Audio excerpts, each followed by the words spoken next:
thanks.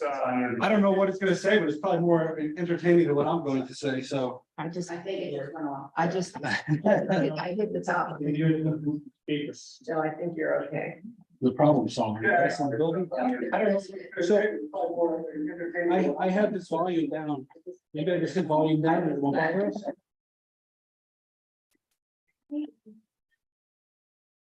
Does that work? Sounds right. Yeah, it's definitely 5 second delay. I'm just wondering if the YouTube is gonna then pick up the sound or not. Well, that's what I'm concerned about. Like, a little year later, that probably will work, because that one's live. And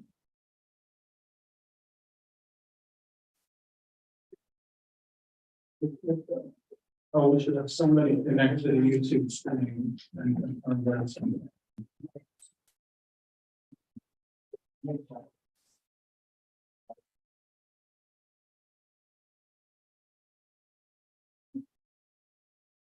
You got, Mary, can I go to the Zoom? Can you go to the Zoom? I can't, hold on a second, just go. No, but the YouTube and.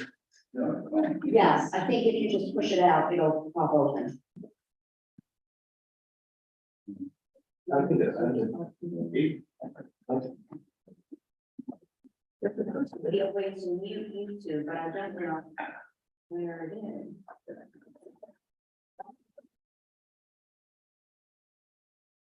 With another need to view YouTube. Thanks. Are you connected? Not yet, I have, it takes me a while to get my firewall.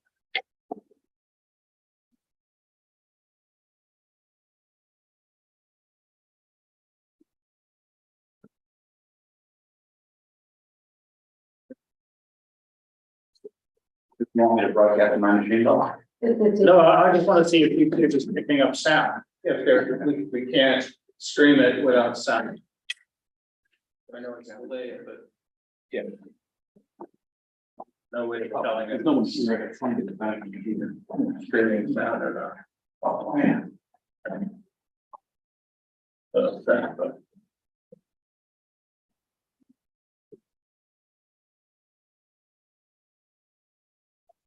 you know, Yeah, so it's live now. right here. But You got sound. and you've got it. Okay, then we're okay. Okay, all right. Shall I start? You can start recording.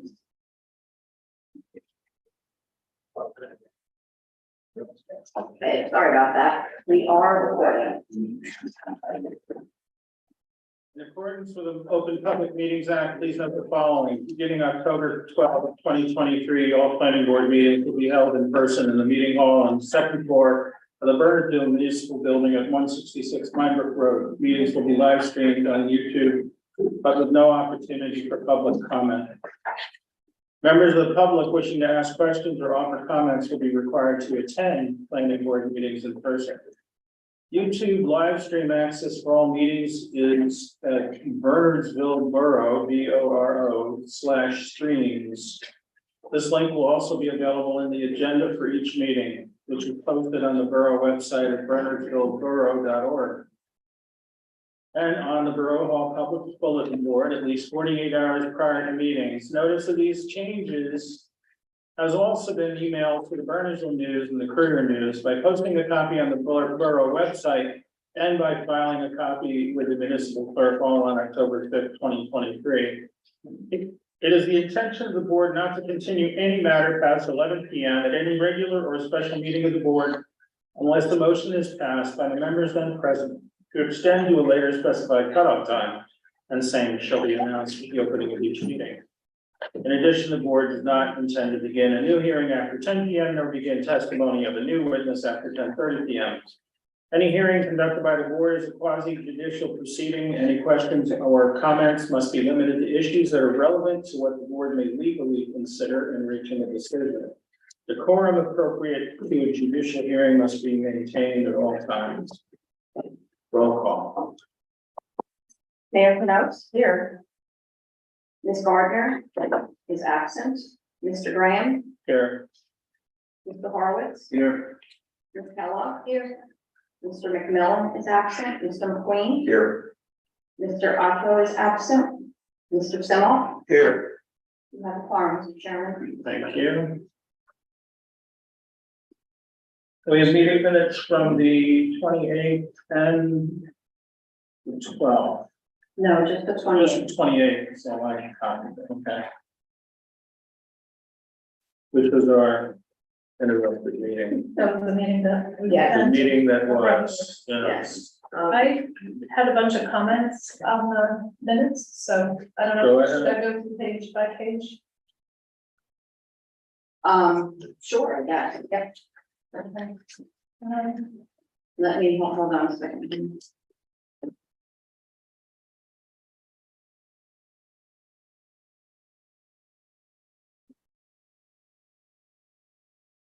you have a paper copy? But, here we go. Okay, Okay, at the bottom of page 3, last sentence. Says, will be finished in the same as the building. I believe that in shouldn't be in that sentence. correct, okay, thank you. Okay, next page.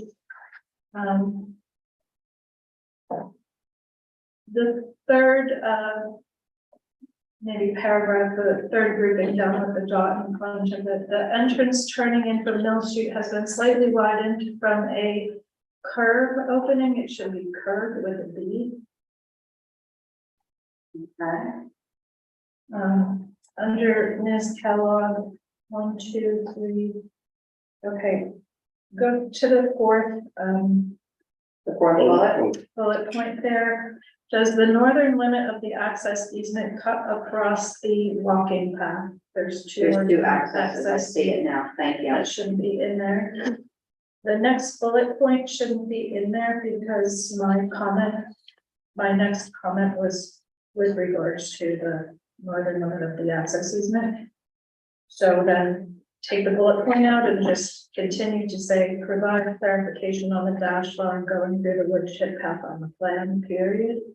Oh, wait a minute, so you're saying take out, Take out the bullet, the fifth bullet. Take point. the bullet okay, and then itself out. add, then we're adding something else? And this, the sentence that starts with provide continues under the fourth bullet point. Literally, you're just taking out a bullet character, that's all, you're not removing the phrase. You're just Oh, removing a bullet character. okay, You're de-bulletizing it.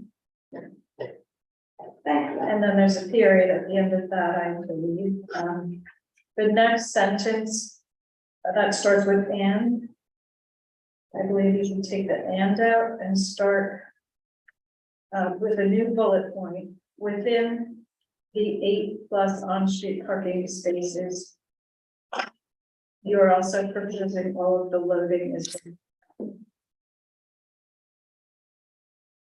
That's a separate bullet point. So bullet starts, which should be removed, the bullet starts within. That was in, correct. So within these three, Within the 8+ on-street parking spaces, comma.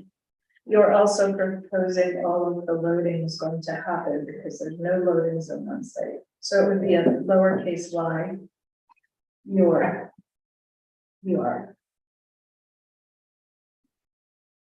Okay, I may end up emailing you on this because I'm getting a little confused. right before the word within, that's a bullet.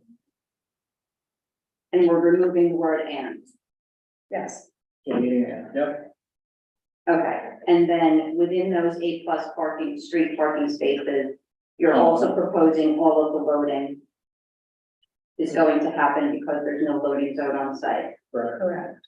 Okay, so that's gonna be all one. Okay, And then the bullet point before what should come out because the question what refers to the comment about the no loading zone on site. okay, So remove the bullet character in front of the word what, got it. is that what you're saying? Yes. Because my comment about the line of sight has to do with the loading zone in the street.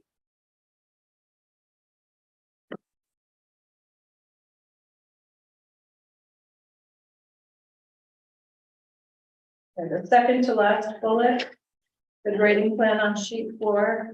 There are top of curve, not curve with a V, but curve with a V.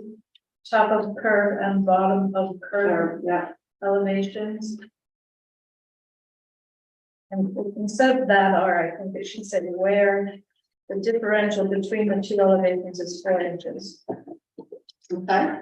Is the county allowing a 4-inch curve there, or will you propose an 8-inch curve?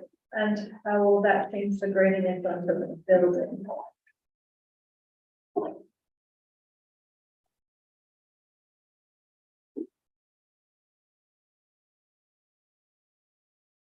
Okay, Okay, the next page 5. The first bullet point. My major concern with, it says all of that, but I think to read properly, it should say my major concern with the grading at the stormwater basin is that you are asking us to approve a lot of disturbance in the riparian zone. Right, you just say a great, It's okay. All of that, that's all of the above, But I'm- say a great deal. because it's whatever you said, it's not, Said a lot. Okay. Well, I think it maybe just picked up exactly what Oh, you said, I said, but I think it's clear there. but it wasn't necessarily clear.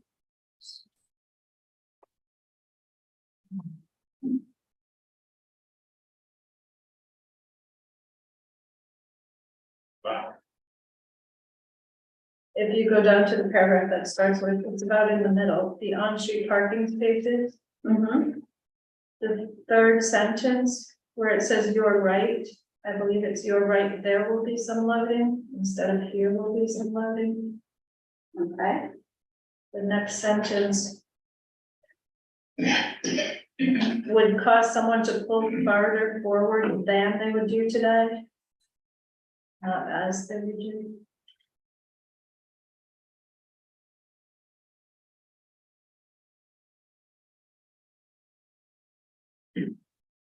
And in the next paragraph, Mr. Gimigliano, there's 3 places in there where the word curve with a V should be curve with a V.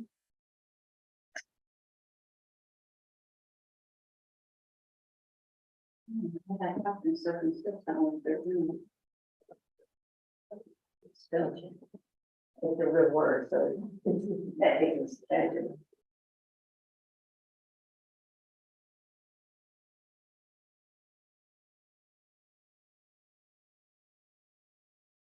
The second to last paragraph, there's 2 places where the word silk, S-I-L-K, should be silt, S-I-L-T.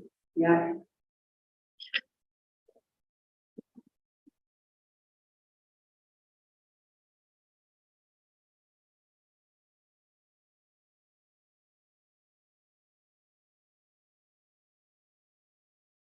On page 6, am I getting ahead of you? No. Okay. On page 6, the paragraph under Mr. Brightly, second line, again, it's silk and not silt, it should be silt, sense. Yeah, you know what some of this is with the curve and the curve, the way it picks up on the recording. Right. And I caught some of it, but apparently I wasn't, you know, when you look at something, you're not catching it, but yeah. And then at the end of that paragraph, the second to last line, two places in that line is the word roll, R-O-L-E. I believe it should be row, the first row and the second row. If anything happens to the curve. We were talking about the rows of silk fence. Okay, No, or it could be, I thought they were talking about like they roll it out, so that's why I. yeah, that's row. It That's could be fine. First fence and second fence, so row is fine. And then in the middle of that page, there's a reference to Attorney Flynn talking about Mr. Otto's right to vote. And I don't remember, did Mr. Otto show up late and then Yes, that was, okay. yes, So maybe it should just indicate Mr. Otto Or you said, All right. Well, it shows that in the attendance, Okay. that he arrived at 7:59 PM. On page 7. The second bullet point, it says the man door, I believe that should be main door. No, they were talking about a man door, the door that I thought person goes through. I thought that's what he was saying. Okay. I was confused about that one. Yeah, it's not the main door. The man door. we can decide. That's the new door, I think. There. All right, that was all I had. It was a lot. Okay, thank you. Anyone else? Yeah, Denise, would you do me a favor, the email that you sent me, it didn't have the attachments. Could you record it with the attachments? Oh, I didn't. You just sent me the email about the attachments. The one that you sent me at this afternoon at 7. Not with the application. No, so the email you sent me did not have any attachments on it Okay, that you sent to the new address. Can you send those to me, please? I don't have access to my email here. I'm sorry. I'll move the minutes of September 20 as amended. I'll second. All in favor? I Any opposed? Abstained? abstain. Check abstained.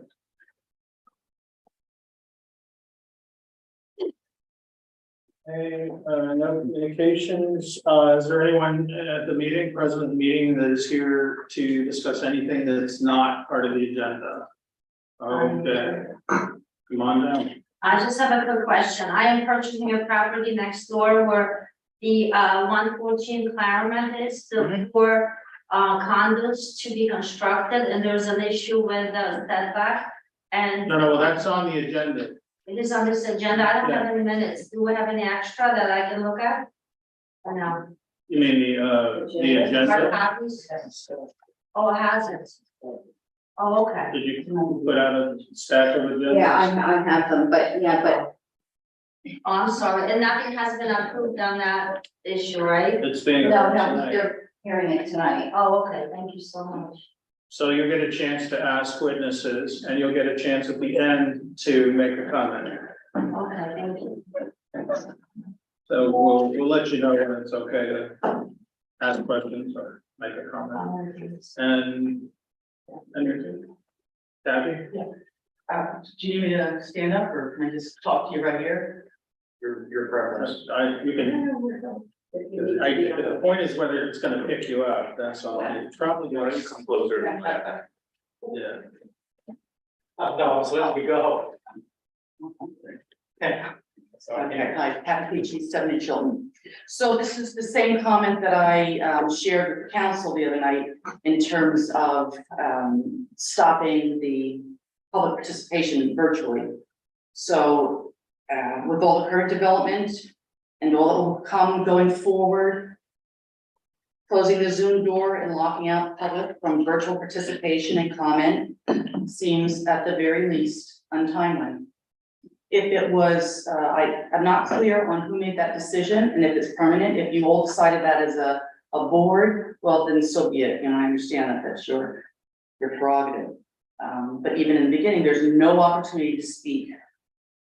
So the same way the council meeting continued to virtual. I mean, Chad, you're talking about firewalls. I don't know if it's that we just need to up our IT here or what happened. If it was a real hack or if somebody came in through another participant.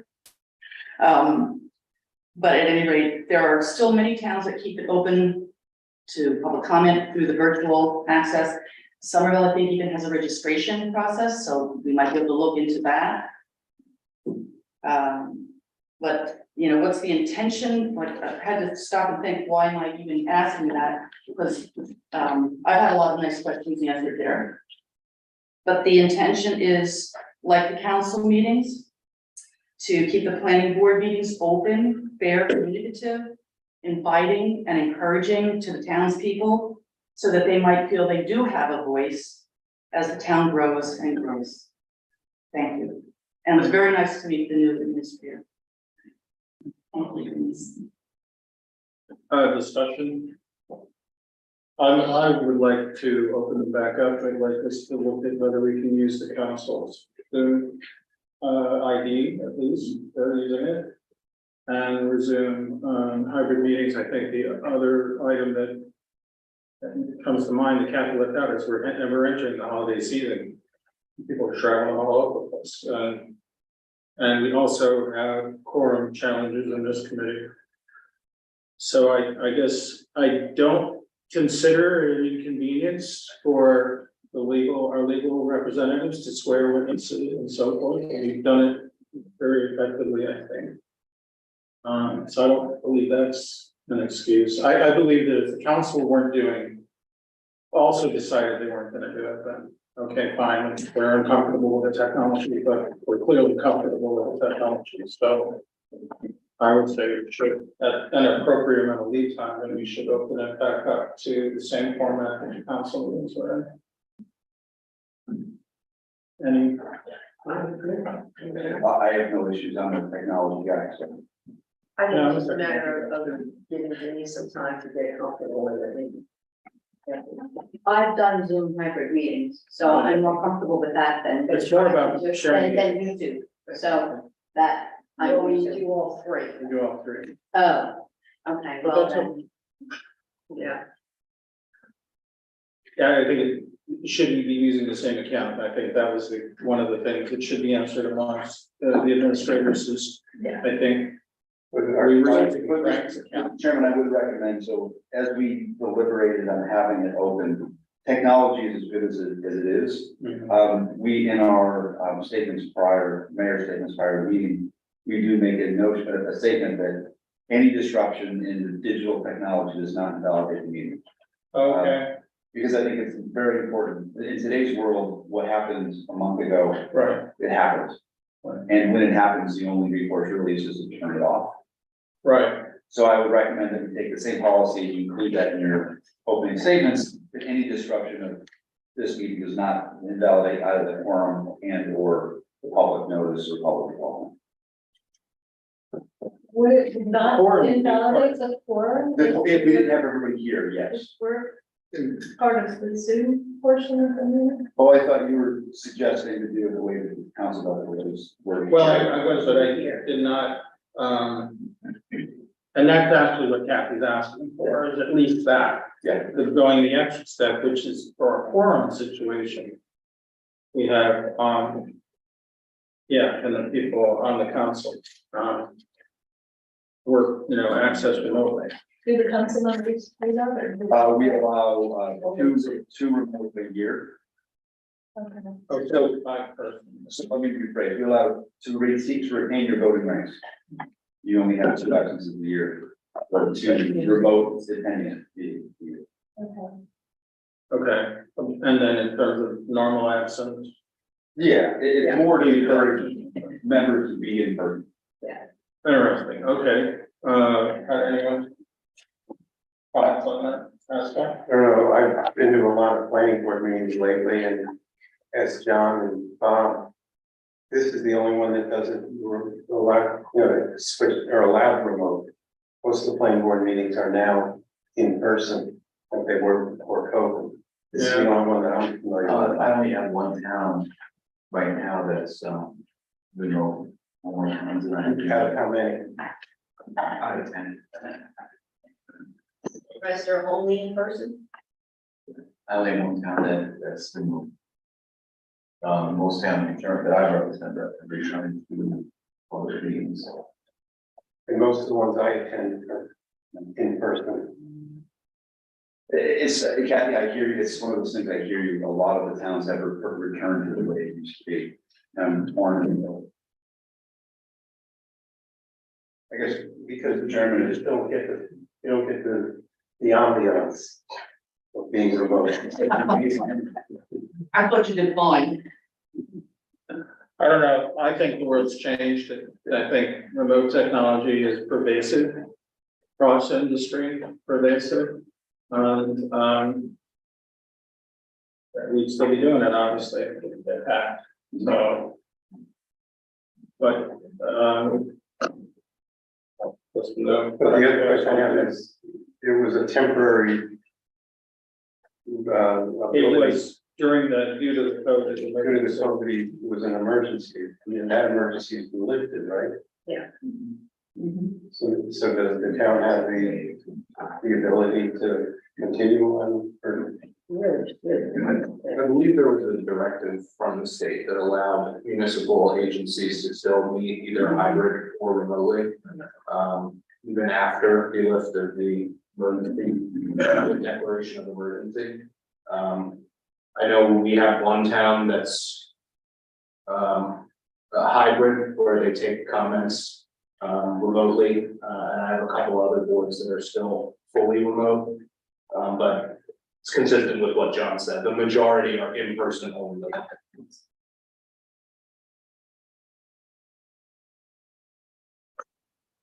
More public participation is better. So what Don, Bob was suggesting, nothing seems sense to me. Either way. Yeah, I'm fine either way, Mr. Chairman.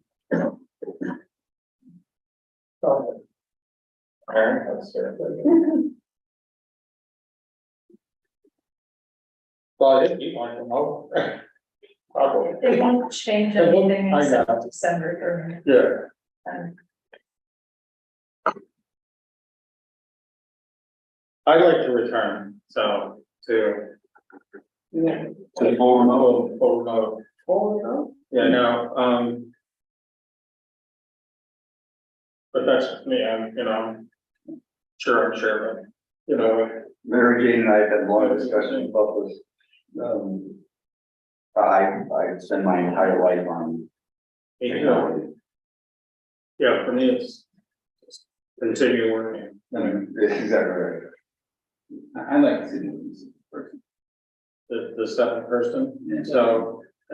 so basically follow the council's model, which is be in person, couple excuses. Have it remote, but the council and the applicants have to be present, basically. Yeah.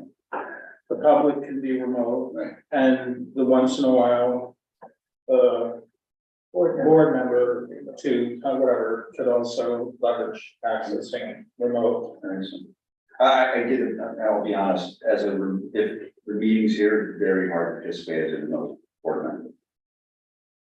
You have a lag, there's a lot of reasons why it makes it more challenging. Well, you still have the issue, you don't have the issue of quorums with the council that you do here, people eligible to vote, because things carry on for more than one meeting. That's true. Well, you could review things and so forth, that's correct.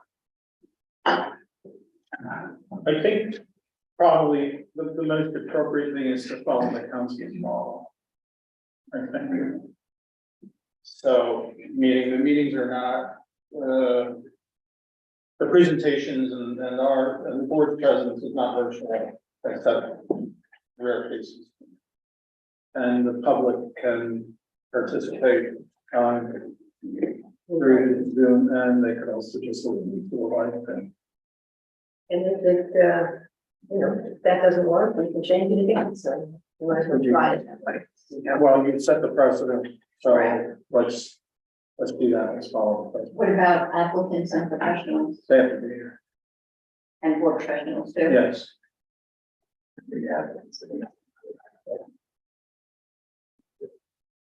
You just have to do a revised annual notice reflecting, like we did. All of the things we just did, we have to do again, and there has to be some need, there, Well, and posting we, and stuff. yeah, we just have an applicant that just renoticed for an in-person only meeting, so would, as a suggestion, that we maybe want to start this January 1st, when we have to redo the whole thing. We've got I 3 think it's meetings in left person, after it tonight. is an in-person meeting. The board's in person, and the applicant's in person, that's an in-person meeting. It's not Right, like we but- did before, it's not a remote meeting, it's not. Right, I understand that, but don't we have to advertise if it's hybrid, or that's not? Yeah, if you're gonna allow public comment Remotely. remotely, my advice would be that notices are revised to reflect that. Okay, because the next door neighbors literally might say, well, I might, if I can access remotely, I'll go ahead and attend and Exactly. complain about it. If it was gonna be in person, hell no, I'm in Virginia and I'm not gonna come back for the meeting. So I Okay. would suggest that anybody who has notice for in presence meeting not be required to renotice. Yeah, I think so. For another thing, we're gonna say. Well, yeah, especially because the applicant that I'm talking about already had to renotice because of the change. Yeah. Matt, can you hold language from the council from Jack Vision in regards to? Did you pass a resolution at the beginning of the year or something like that? It was. I don't think it was a resolution, it just was changed in directions to all the new. Okay. Which meeting date was the meeting notice one that you were talking about? The 16th. Yeah, so let's just not, Yeah. let's not start it on the 16th, let's start it for any meetings after this. So let's do the 16th. Well, You know, I was gonna say on our calendar, it has us meeting on Thanksgiving. Yeah, Nancy pointed that out to me, so. On the main calendar, that I already asked the IT person to change it, there's an error, and he has errors for next month as well. He didn't adjust for the holidays, but if you go on the planning board page and the board of adjustment page, as far as meeting dates, those are correct. So how many do you have? So we only have one in November? There are 2 in November. And there are, there's 1 in December. So the next meetings are November 16th, November 30th, and then December 14th. right. So I would say we would not implement this adjustment until the 30th, the meeting on the 30th. Is that okay? Leave the 16th. Which was just noticed. You said you didn't want them to renotice, right? Correct. Okay, so they've noticed for the 16th as being So there will be a. yeah. And so our change to match the council will be effective for all meetings from 30th on. And if there are any applications that are will continue to that date, they would. They would need to renotice essentially. You're right. I'm just noting that the borough council, the borough town could do a planning board meeting on the 9th and 23rd. Yeah. That's what we mistake did. they were talking about. Is that a mistake on the calendar or a mistake? That's a mistake on the calendar, which the IT person has been made aware of as of today, but if you go onto the planning board page and look at the meeting dates, they're correct there. Yeah, that's what she. Okay, is that okay? So the 16th will still be In person. in person, streamed only, no comment like this one. Now, Stream. what happens though, then if, They continue, they have to be. Yes. noticed. Actually, no, they just have to. Would they just in the meeting, if it's continued to the next meeting, can they? Just announce it. We could announce it? announce it, but there would be, if we continue it on the 16th, it would be a fully in-person meeting. That it would have to be, No, but otherwise they renotice. Correct. we'll face that issue when. Oh, just something to think about. Just, you know. Because we have a here that we're gonna do the first, so it's a matter of, are we gonna know on the 16th what we're gonna do? on And the if they're 30th? done on the 16th. Then it's like, yeah. All right. well, but then you're getting close to. They have to renotice. If it's gonna be carried after the 16th, they will have to renotice. Because we're gonna go to a remote meeting on the 30th, and they can't just carry it with no notice. They're gonna have to renotice.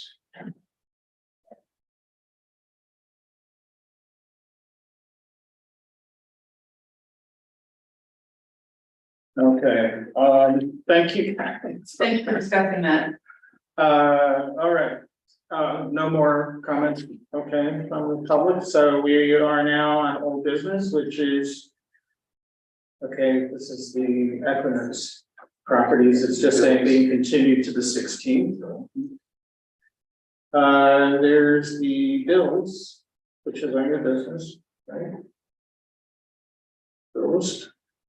I'm moving the bills in the amount of $6,284.50 to be paid. Second, Roll call, Mayor Knox, yes. Mr. Graham, yes. Mr. Horowitz, Yes. Ms. Kellogg, Yes, Mr. McQueen, Yeah. and Mr. Senoff. Yes. Motion carries.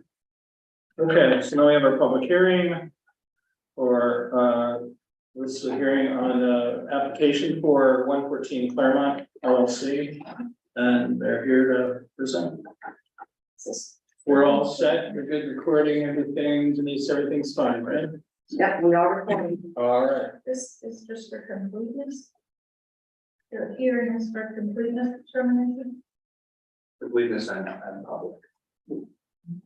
There are public completeness to establish jurisdiction of the board. In response to an earlier interview, we actually did revise the plans and submitted a response in writing to what was what was declared insufficient. There's still a couple of items that need to be addressed as completeness items. What happens here is if the board grants the waivers, it's going to deem it complete and the clock starts ticking. That's the significance of why I would point, but I'm sure we should cover that first because the clock is running. If there are items on that we're going to go through with the application that the board considered must be provided pursuant to the checklist, then it's incomplete, but with those items, the board thinks it's important. So he's presenting the items that need. Well, we can go through quickly the items that are still outstanding that can be addressed, and they could have answers for some of these, and a lot of times they're specific things, opposed to things, so the board has a discretion to. Right, it took that discretion away from the administrative officers and people who do the plans and conducted to the boards, based on 1984 amendments to the land use law. So, item one, I mean, I always insist on a signed survey that requires a response with that one would be submitted. I don't know if one was submitted or not. John, did we submit a sign survey? Yes. It was submitted to the office to Denise. Or to. Was that recent? Was that a while ago? Yes, I believe it was in early August. Okay. Well, I'll accept the representation. And obviously, we can provide another copy if needed. I'll look on the post, I didn't see it. Yeah. I would say that I don't have a hard copy of that. Do you have the survey or just not the signed version? Either way, we'll get you what you need, but I think for purposes of completeness, it was, that was addressed. The reason I harp on surveys, not just because it's on the checklist, but also because it's state law. Any site plan that's prepared by an engineer that relies on a survey needs to be referenced and a copy is signed sealed needs to be submitted with that. Because you need to verify the image. Water. They'll submit that.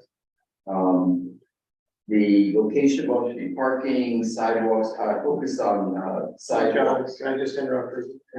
What's the date of the survey? I don't have, Actually, it should be good. because it has to be, so it might be a survey too old. Yeah, I didn't have. They reference it on the map, it's, dated month, yeah, that's the one. March 9th, 2023, okay, so that's a reduced. Probably by 17. All right, so What's it was to there's confusion on the plan about sidewalk dimensions. I think that could be covered in testimony and that can be addressed later as part of the testimony and supervision that may come to do. The applicants requested a waiver, which automatically puts it in an incomplete position as to including contours that extend 100 feet outside the property line. That's from the original application. Structures within 300 feet, the applicant has requested a waiver to see for structures within 300 feet. Map showing the entire drainage area in response to that will be provided in the stormwater management report. I don't know if that's been submitted to Mr. Brightly or the drainage area has been submitted. I've not seen a stormwater management report. So that's a critical item only because there's compliance issues with stormwater management regulations that Mr. Whiteley has to verify. So what we did, we submitted some drainage calculations and mapping, and maybe it would be helpful to have my architect, the engineer, actually help me with my responses so that he can communicate with you directly. The stormwater report or the stormwater management manual the requirement is to map showing the entire drainage area and drainage area contributing to drainage structure, and the response to the applicant was that we provide as part of the stormwater management. It wouldn't be a manual, that should be a calculation. The report is the calculations and so forth. Yeah. That's what we're And talking that about. happens We're not in talking drainage about area. stormwater system management. Yeah, thank you, John, please come up, and I believe, yeah. That's posted online or it's. I believe we sent it, and just to be clear, since I'm doing a lot of talking, my name is Michael LaPerry. I'm an attorney with Mandelbaum Barrett. I'm counsel to the applicant 114 Claremont LLC. I have with me John J. Gilchrist. He is a professional engineer and an architect. He's the actual project architect and engineer. He did the submissions. I'll ask that he respond directly to your professional so that we can sort of go through this a little simpler. It was just completeness on it. The work company. We delivered that Friday the 13th with your FedEx label. Yeah, they were delivered, when I proof that these were delivered, I don't have it with me, it's in my office, but we did send it, the 13th of, that was, October. Yeah. October 13th, we had those stormwater calculations And they were sent where, to the, planning office. Now, I know there was some overlap. Do we have a copy with us if we needed them? No. I know that report is not in file. I looked for it too online and I didn't get it. And Bob hasn't seen it, so he needs to review it, so the board has his. Well, we could certainly, again, this is a complete item with them, we would be requesting a waiver so that we can have the testimony to support whatever issues may come up or questions that may be relevant to your professionals or the board itself. But certainly, we would not want to be deemed incomplete for something we believe we submitted in accordance. Certainly. Yeah, I understand that. Ran a waiver for. You haven't produced, you don't even have a copy with you. Yeah, what Does is it? anybody have a copy? One of the provisos in my completion is always that the board can waive things, but it doesn't preclude requiring things that the hearing progress. Right. That's. I know I have email copies because we circulated them internally via email, but I don't always get the hard printout copies, and I didn't get a copy to bring with me this evening. Then the final item is the required to provide storage structures within 300 feet. That is a waiver that's being requested. That's not been covered in the soil preservation committee's reviews anyway. So that is. Her story? You're required to show the storage structure 300 feet. Yeah. But we get historic preservation reviews that address a lot of that. So again, it's a discretionary item from the board. Okay, so it's to facilitate a comment by historic, and they've already commented, so. All right, so, The location of those structures, just so that they are not shown on the plan. That's right. within 300 feet of historic tower. That was a waiver that they did this. There would be a special plaque for that, right, within 300 feet, to show that, and it's not. It would be shown on the map. And we intend to provide testimony to this board about the neighborhood and the surrounding areas and structures that are relevant to this application. And we will do that through our planner, if no one else. So we'll be able to provide it. I mean, it's a pretty prominent intersection. I think everyone is aware of it. The Historical Society, our commission had already issued a report discussing it. So we would request a waiver on just having it plotted out on our site plan. Temporary waiver. Sure, absolutely. We can provide that at a later date if it becomes necessary or if it is required. It's fine with me. Well, I mean, on granting the waiver, Yeah. but Not a permanent, no, on Bob's August 22nd review, just so it's required. And then the checklist item requires a map showing the entire drainage area and the drainage area. but I'm sorry, I was talking about the historic. So if you want to talk about it, comment on the On the drainage, he says the checklist waiver is not recommended by the zoning. But if their claim is that sent it. And we only received it, even though they have proof of receipt. Nobody has seen it. Just to be clear, so I have we pulled up the proof that it was delivered on 10/16 at 8:45 AM. So was the date? October 16th.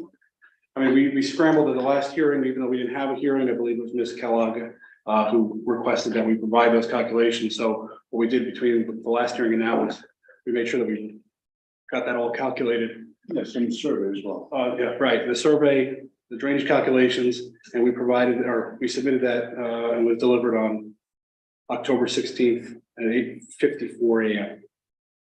Just to be clear on the stormwater, we wouldn't recommend a waiver of that. A waiver for completeness may be okay.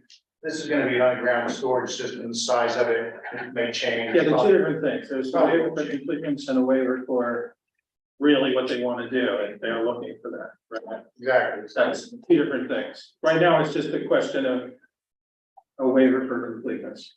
It needs to be reviewed. Yes, So the board wants to know the size of this system now, or, as we move along. So if I might offer just some commentary on that, Mr. Brightly, our engineers, obviously, we have to comply with whatever regulations and also to the satisfaction of Mr. Brightly.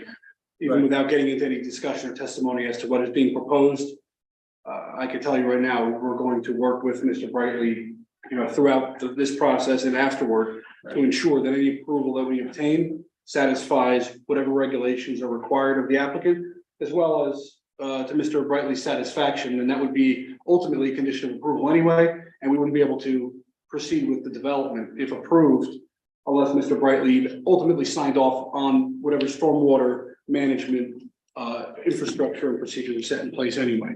So I'm reiterating my request for at least this waiver now, but ultimately, we're going to work with Mr. Brightly to his satisfaction if we get an approval on this application.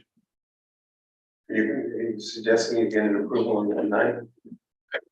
Well, I heard I'm going to have to renotice for the third time, so certainly that would be ideal, but I'm just trying to get through completeness right now.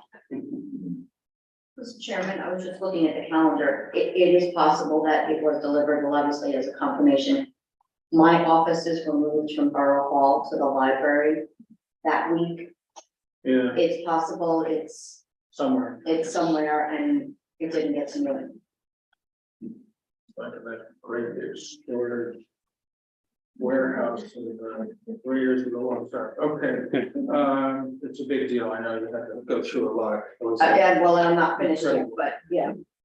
All right, I'd like to move it along, so I'd like to grant the waiver at this time from completeness.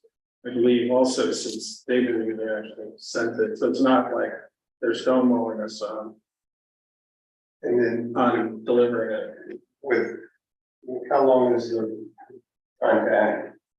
Is it 90 days? It's 120 because variances are being requested, Okay. but it would start with the board were inclined to grant the requests received and grant the waivers, then it would start commencing tonight For 120 days? for 120 days. Okay. We'll get into it, because you'll have questions about, anyway, you can ask the witness anyway about sizing and other aspects of it, so. All right, so the third point, we said, okay, the second point was the stormwater. And the first thing on your list, John, was The survey the state presented. survey, Yeah. which they say was also in the same. Yes. Okay, I would think we should grant the waivers. We're all here. So it'd be a motion to deem the application conditionally completed, and then I'll make the motion to grant the application. I'll second. Roll call. I'm sorry, for a second. Mr. Simoff? Yeah. Mayor Knox? Yes. Mr. Graham? Yes. Mr. Horowitz? Yeah. Ms. Kellogg? Yes, Mr. McLean? Yeah. And Mr. Simoff? Yes. The motion carries. so now that it's complete, the board is now vested with jurisdiction here. All right. Thank you. Again, good evening. My name is Michael LaParry. I'm an attorney with Mandelbaum Barrett, counsel to the applicant, 114 Claremont LLC.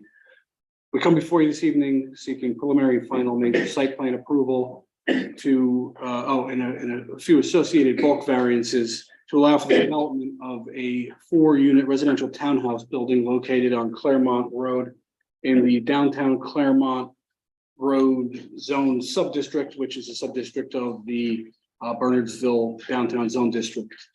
The applicant is seeking these bulk variances, which we believe, in the broad scheme of things are minor in nature, and our professionals will get into the details and testify as to the nature and the proofs for our variances. But the one issue I wanted to just raise and bring up front is the architecture of the building. Now, when we initially submitted our plans, the architecture was quite different than what it is today. After initial submission, the applicant approached the team and indicated that he did a little bit more looking, and he didn't believe that the initial architecture really was fitting within the exact location. I believe he expressed to us that as much as he wants to prepare and provide a real desirable project, he indicated that he has sort of an obligation to this town and this community based upon the location next to the St. Bernard's Church and the Our Lady of Perpetual Help, to provide a project that is really of a upscale and a nature that is fitting within this township and within this community. So we went back to the drawing board and we did what I consider basically a complete redesign of the facade of the building. We feel it's a significant upgrade than what we initially presented to this board. We submitted an exhibit, a rendering, I guess just prior to the last hearing, which I believe is on your website. There were some minor tweaks just to the, some textures on that exhibit, and we'll represent that again this evening if we can get to it. I'm sure we will. But again, it's something that the applicant takes very seriously based upon the location of this particular project and its proximity to, certain very prominent and historical sites located very close by. So, we hope that this board appreciates some of the efforts that the applicant takes and also the ultimate end result or end design is acceptable and a lot better of a product than we initially submitted to you. So the changes that we did make, they don't impact the overall footprint or any of the site issues. It's really just a facade redesign to make it a little bit more of an upscale. However, the change did all reduce one of the variances that we were seeking for height. So we wouldn't be requesting a height variance on this application. Moving forward with our revised plan. I have a few witnesses that I'd like to present this evening. First, I would like to present the applicant, Michael Sassano, to give a brief overview and answer any questions that this board and professionals may have.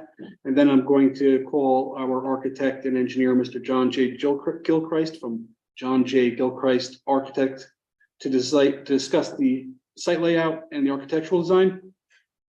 We had submitted a planning report as part of our application from David Spatz. He's a planner with Community Housing and Planning Associates. However, Mr. Spatz ran into some health issues, so we retained John McDonough, who's a planner with John McDonough Associates LLC, and he's going to provide the planning testimony for this application. So I don't know if this, if you want to swear in all my witnesses, or we could do them one by one, however the board. Okay. So I'll ask my witnesses, Mike, as well, if you can stand up and the attorney will swear you in. You all swear or affirm any testimony you give in front of the board will be able to truth. I do.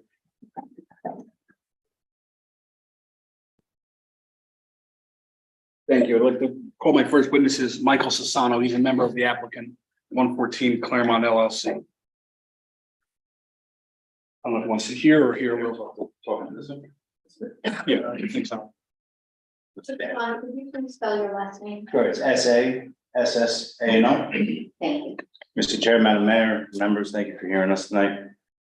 Just like our attorney had mentioned, when we get involved with projects, I'm one of the partners in 114 Claremont, involved with almost 500 units in different projects, different capacities throughout the state, extensive background in construction and real estate. My partner as well is even more than me.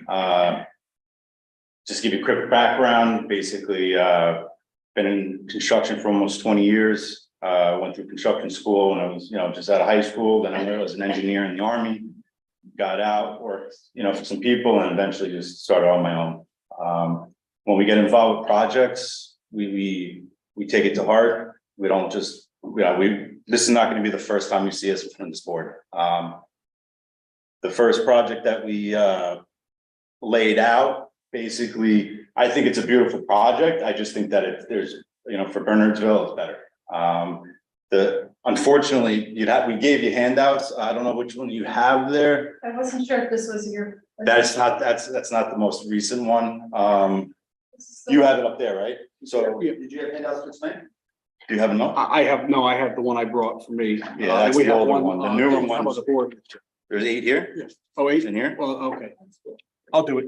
So It's just important that you see this one because it's a beautiful product. in order to qualify it, I'll wait for our architect unless you want me to pass it out now. Okay, we're not going to be very long, but I'll pass it out in a moment once Mr. Sasano's finished so that we can appropriately mark it. So, again, we were able to eliminate a variance because of the new design. It brought the height down. And we're open to suggestions of the board. Again, when we go in front of a board, I don't like to wait to the end. I'd like to hear your comments and we can, hash it out right away. And work through as a team, because ultimately from now until this thing is built, we're all, we're partners with the town. Again, we just want to give everybody a good product, quality, luxury, we don't cheap out on the materials used. You can see with the rendering, it's very expensive product to put out as far as the finishings. And if you have any questions, please feel free to ask me, the team, anybody, and thank you again. Just hang out for 1 second. Make sure they don't. Projects that you built, just said 500 units, can you give an example of what you've done? Sure.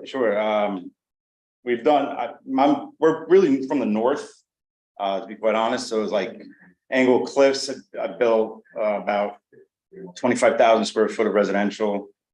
Fort Lee on John Street, West Street, 11th Street, and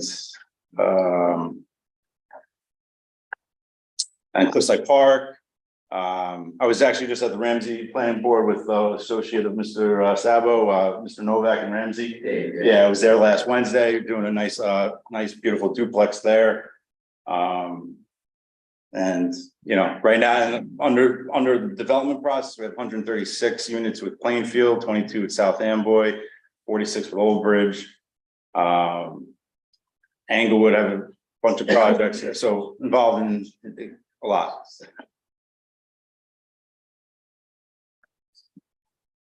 Any other questions? I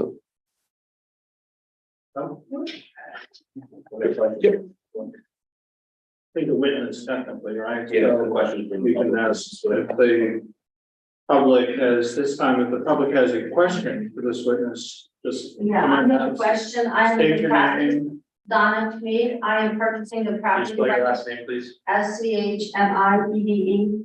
I'm purchasing the property that's the most affected by your building, the 4 condos. And when I looked on the website, I was able to get a survey. I only got a sketch and doesn't specify how many feet from the line here of my property. It looks like 6 feet or something. This is my property. So, yeah, I exactly. I appreciate your question. I have some witnesses that are going to There's go another through that witness. in greater detail. That will. Okay. That's okay, you can't do that, yeah, it's Right. fine, it's just more relevant to a different witness. Yeah. Is you have a technical question about a setback, so. Yes, We that's right. will certainly answer any questions. You get another chance to ask. That you have, just I think if we wait for our next witness, he'll explain that to you, and then you could ask him some follow-up questions based on the testimony. Oh, okay, thank you. No, thank you. No more public comments, so, you can. Question. Questions, question. And no questions to the board, so, you can go ahead. Thank you, Mr. Solomon. My next witness is both the project engineer and architect is John J. Gilchrist of John J. Gilchrist Architect PC. John, if you come up with this. Matt, do we need to ask for qualifications? Yeah, you should qualify himself under both criteria for architect and. Right, Mr. Gilchrist, can you please provide the board with your educational background and some of your professional qualifications as both professional engineer and an architect? I'm engineer, professional engineer licensed by the state of New Jersey. My license is in good stead. There's no challenges against it. Same with my license as an architect. By the state of New Jersey in good stead, no challenges. I'm University of Virginia School of Architecture, Bachelor of Science. Out of school, I joined my father's firm. My father's an architect. I worked with him until his retirement. Then I went and started my own firm. 96. I've been working for myself ever since. And you've testified before boards in the state of New Jersey? Yes, yeah. I don't know if the board has any questions, but I would offer him as a professional engineer and architect. That's fine. Thank you, Steve. Thank you, Mr. Gilchrist. If you can please go through your plan, and maybe I don't know if you want to start with the overall existing site conditions, and then we can walk through the proposed development, and then after that we can get into some of the architecture. Okay, so 114 Claremont Road, close to the corner with my Mount Penny Drive. Behind our property is a parking lot behind, to the south, parking lot for St. Bernard Church. Across Claremont Road is Roman Catholic Church. To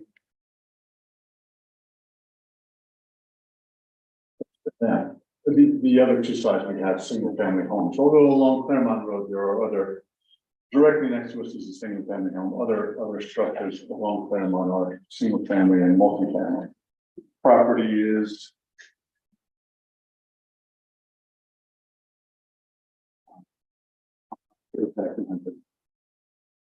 12,000 square feet, 12,630 square feet. Very much a triangular shaped piece of properties. What we're proposing is a two-way, 24-foot wide driveway off Claremont, and then 4 townhouses, 4 the same townhouse, 4 individual units, max. Each unit will have a 2-car garage on the first floor, right to jump ahead to. Just to be clear, this set of plans was provided to the board 10 days in advance, doesn't need to be marked. The date on these is 8/3/23. This is the initial submission, is that correct? Updates for completeness review, so no, we Okay. submitted in May for review, and then we were updated for completeness review 8/3/23. Thank you. I'm jumping ahead to my drawing 6.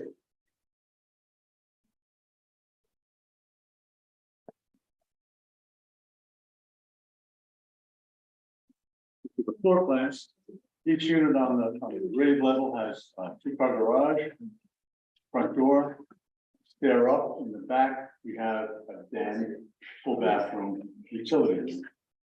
The second floor is a full floor of living area. We have pretty much wide open concept space, a nice kitchen with an island in the back, half a bath, closets, and then the rest of the space is open living area.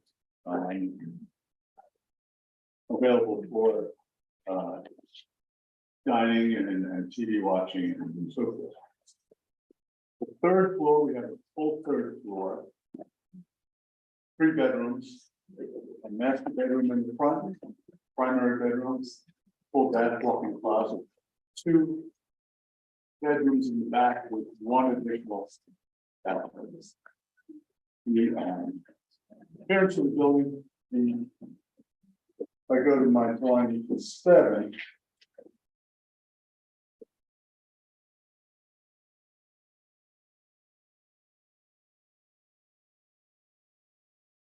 Again, from the 8/3/23 drawing.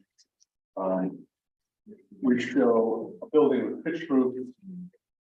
And the units step up, the site is somewhat higher towards the back, so each unit steps up a foot as we go up the hill. And we were 28.25 to the eve. And we did not show the height to the ridge. The height to the ridge was in excess of the allowable. What we're proposing, and since August, we reconsidered the design, and we have we elected to go with a flat roof effect, mansard roofs, a little more elaborate. John, why don't we just, this will be a good time now, I think, to identify the document that you're looking at right now, the sheet that you're looking at. I don't believe this was submitted. Was this submitted as part of the plan, or is this your exhibit that you broke? This is a new exhibit. Okay, so let's mark this as an exhibit. We'll mark this as A1 for identification. If we could put that on the plan with today's date. Yeah. I could give you, I could do it myself. My drawing 7/7 dated 31. And I believe this is the exhibit that you brought some copies as well for the board. Is that correct? Okay, so let me just mark this and then I'll distribute that to the board. And mark this as A1. Say 10/26. 24. And I'm going to pass out the sheets as well. This is my copy. To make sure this is one sheet. Yes. Okay. So the plans that were provided to the board are the same through 6 sheets, but that's a revised 7th sheet. Yes. Thank you. Yeah, 8 copies here. Yeah. Thank you. John, if you, while they're passing out, if you could take us through the new architecture and your sheet 7, which is revised. Okay, revised sheet 7, as I said, we are now within the height limit, 35 feet from the average existing grade to the high point of the top of the parapet. We comply. So we've gotten rid of that one variance. We're still a full 3 floors. The plans are the same, 2-car garage, covered porches in the front. You gotta stop right here, hold on a second. Yeah, the median height in the zone is 30. The plans that we reviewed showed a height of 31.25. You're saying it's 35 feet now? That's more than 10% over the maximum for the zone. Guidance in 6, I think. Height variance. 54. So what we're doing.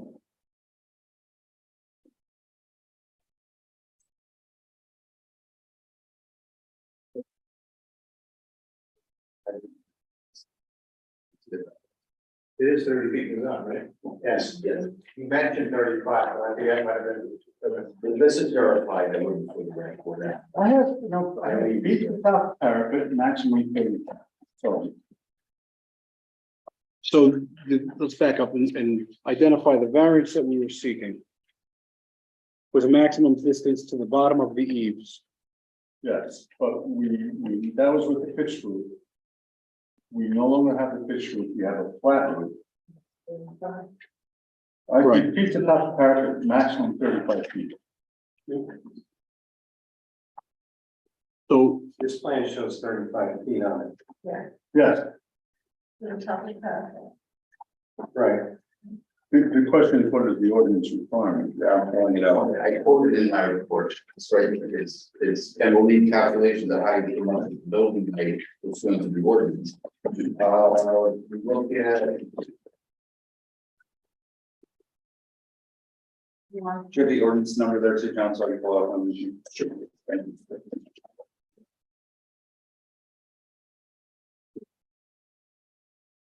Gonna get, I'm just gonna get into the whole issue of what's the zero, you know, what's the bottom of the building considered to be. You know, like, alternate, Yeah, well. Right, so it's,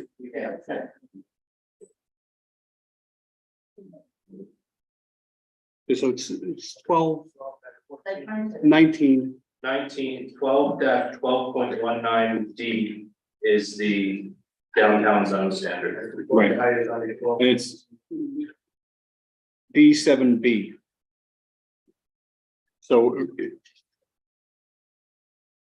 says the principal building height requirements, the feet to the bottom of the eave is a maximum of 30 feet. Feet to the top of the parapet is a maximum of 35 feet.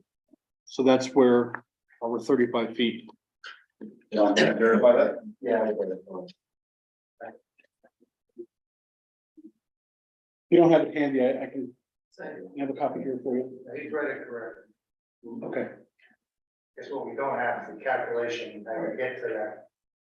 You know, the pre-development grade calculation. Are you able to provide any information as to how you arrived at your calculations to satisfy the questions? But average exhibiting grade at the front setback line, 422. Refer to my drawing, that's 2. Which has the grades at the front setback lines. And they vary 421 to 423. I did do the calculations, and I believe 422 is accurate. I'm happy to provide the calculations.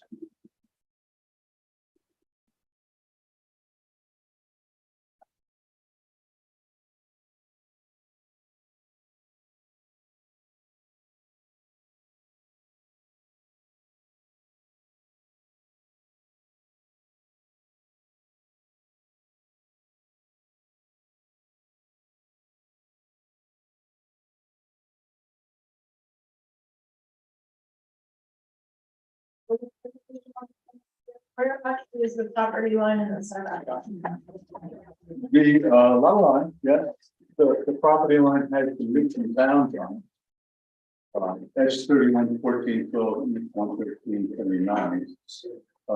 Little circles at the end. The setback lines are shown on S1.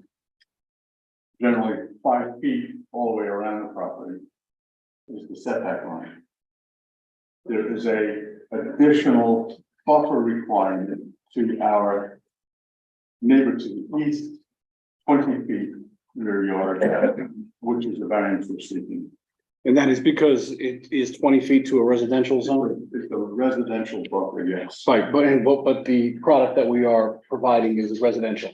Is a residential product, yes. Okay. And this is your understanding that the ordinance allows for things other than residential, which Certainly does, yes. okay, and we'll have the planner testify more as to the need for that, but I just wanted to make sure I was clear.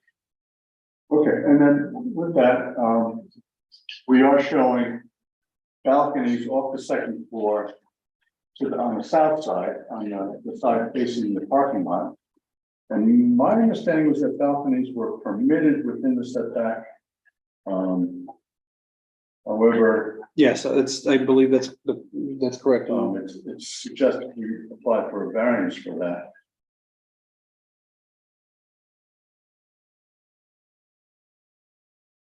No, I don't believe we're seeking a variance. The ordinance doesn't calculate the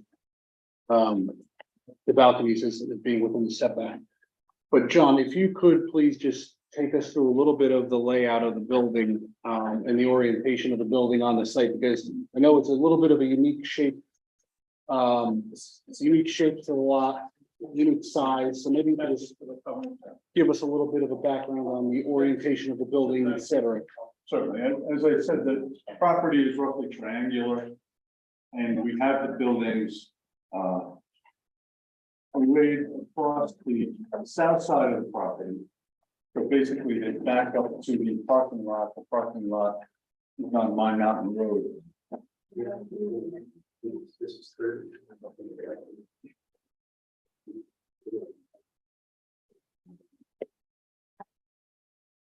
Now, with regard to the actual design of the building, I know that there are some issues or some exceptions with regard to building articulation, building transparency, et cetera. Can you take us through that a little bit? Yes.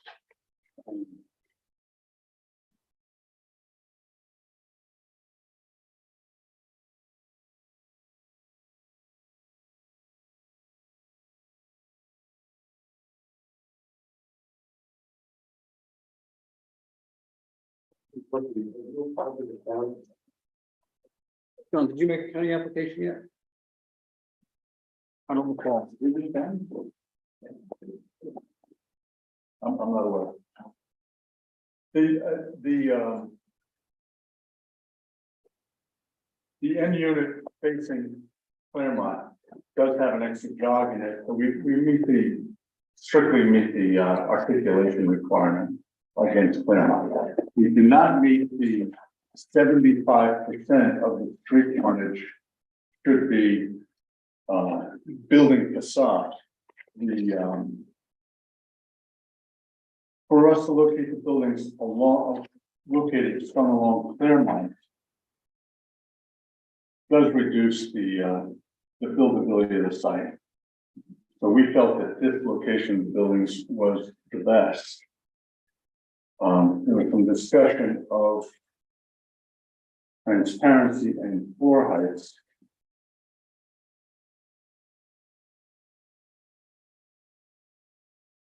My first floor, which is mostly garage, is not 10 feet as required. Of course, we have a building height issue. So the first floor is 9 feet high, floor to floor, 10 feet would be required. Second and third floor, we have 10 feet. So my living areas have the higher ceiling, the garage level does not. As far as transparency along Claremont, again, my first floor is garage. It didn't make sense to put a lot of windows in. Upper floors, yeah, we added more windows on the second and third floor. So specifically with transparency,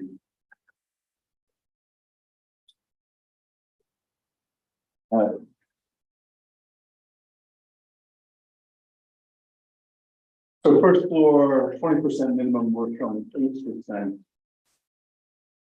Upper floor is 15%. We do have a 15% transparency on the upper floors. I'm sorry. The height of each floor, garage is 9 feet. The ordinance talks about floor to floor, yes. Yeah, the second floor is 10. third floor. 10. So I'll have 9-foot ceilings on the second floor, 9-foot ceilings on the top floor, but not at the garage floor. Right. And then 10 floor. 10 feet floor to floor. My ceiling height would be 9. Right. Yeah, the ordinance talks about floor to floor.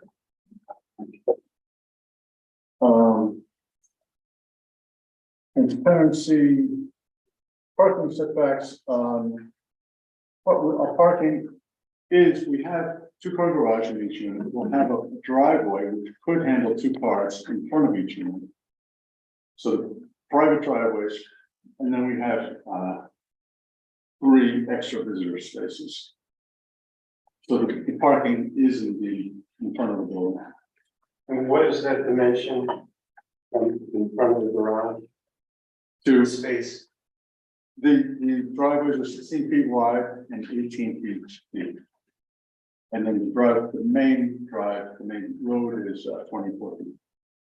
So where those curved entrances are to the units, from the curved island to the front of the building is, say, 18 feet. 18, yes. It doesn't have a dimension. This, on my drawing, That's one, we did E3.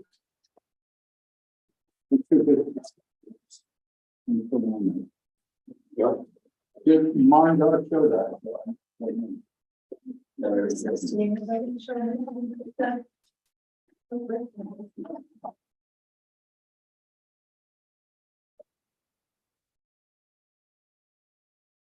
And then off each driveway, we have a small sidewalk, a small covered area, a small covered porch. And then the entry into the building. Our materials will be, in the new design, primarily stucco. Complies.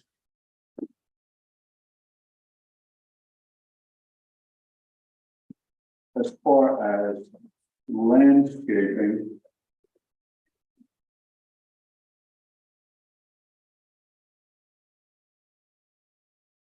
According to my drawing F4, we're proposing a number of street trees. Specifically, red maples and red oaks along Fairmont. And then some decorative flowering trees, some dogwoods, and some evergreens in the parking lot. And again, I know there were some comments on the architecture. You're okay working with the board professionals, if necessary, to modify some of the, I guess, some of the species of plantings if necessary.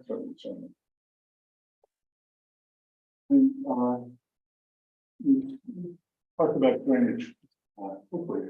There's what we're proposing to do is gather the storm water in a series of inlets in the parking lot, and then with a drain pipe around the building to gather the roof runoff into a underground detention system. It would be plastic arches that would gather the rainwater and percolate into the ground. Subject to engineering review and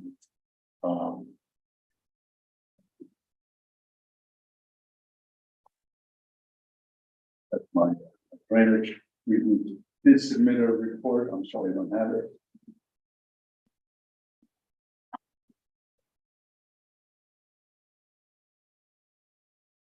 Generally, these are considered single-family homes. Folks will keep their garbage in their garbage cans in the garage and bring them out on collection day. The common areas that again, single-family homes, fee simple. The lawn areas, the landscape areas would be subject to maintenance by a homeowners association.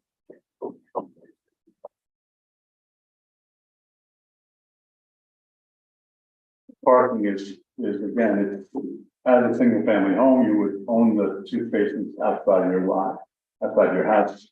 The visitor spaces would be when they're available.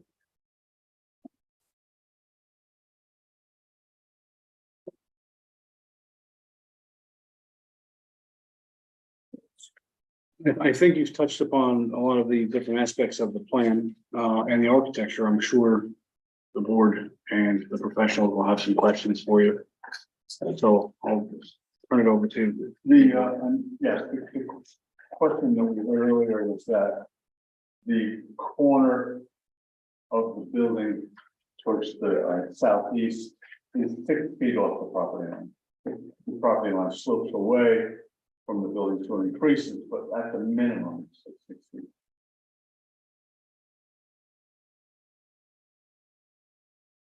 It's like 6 feet at that minimum.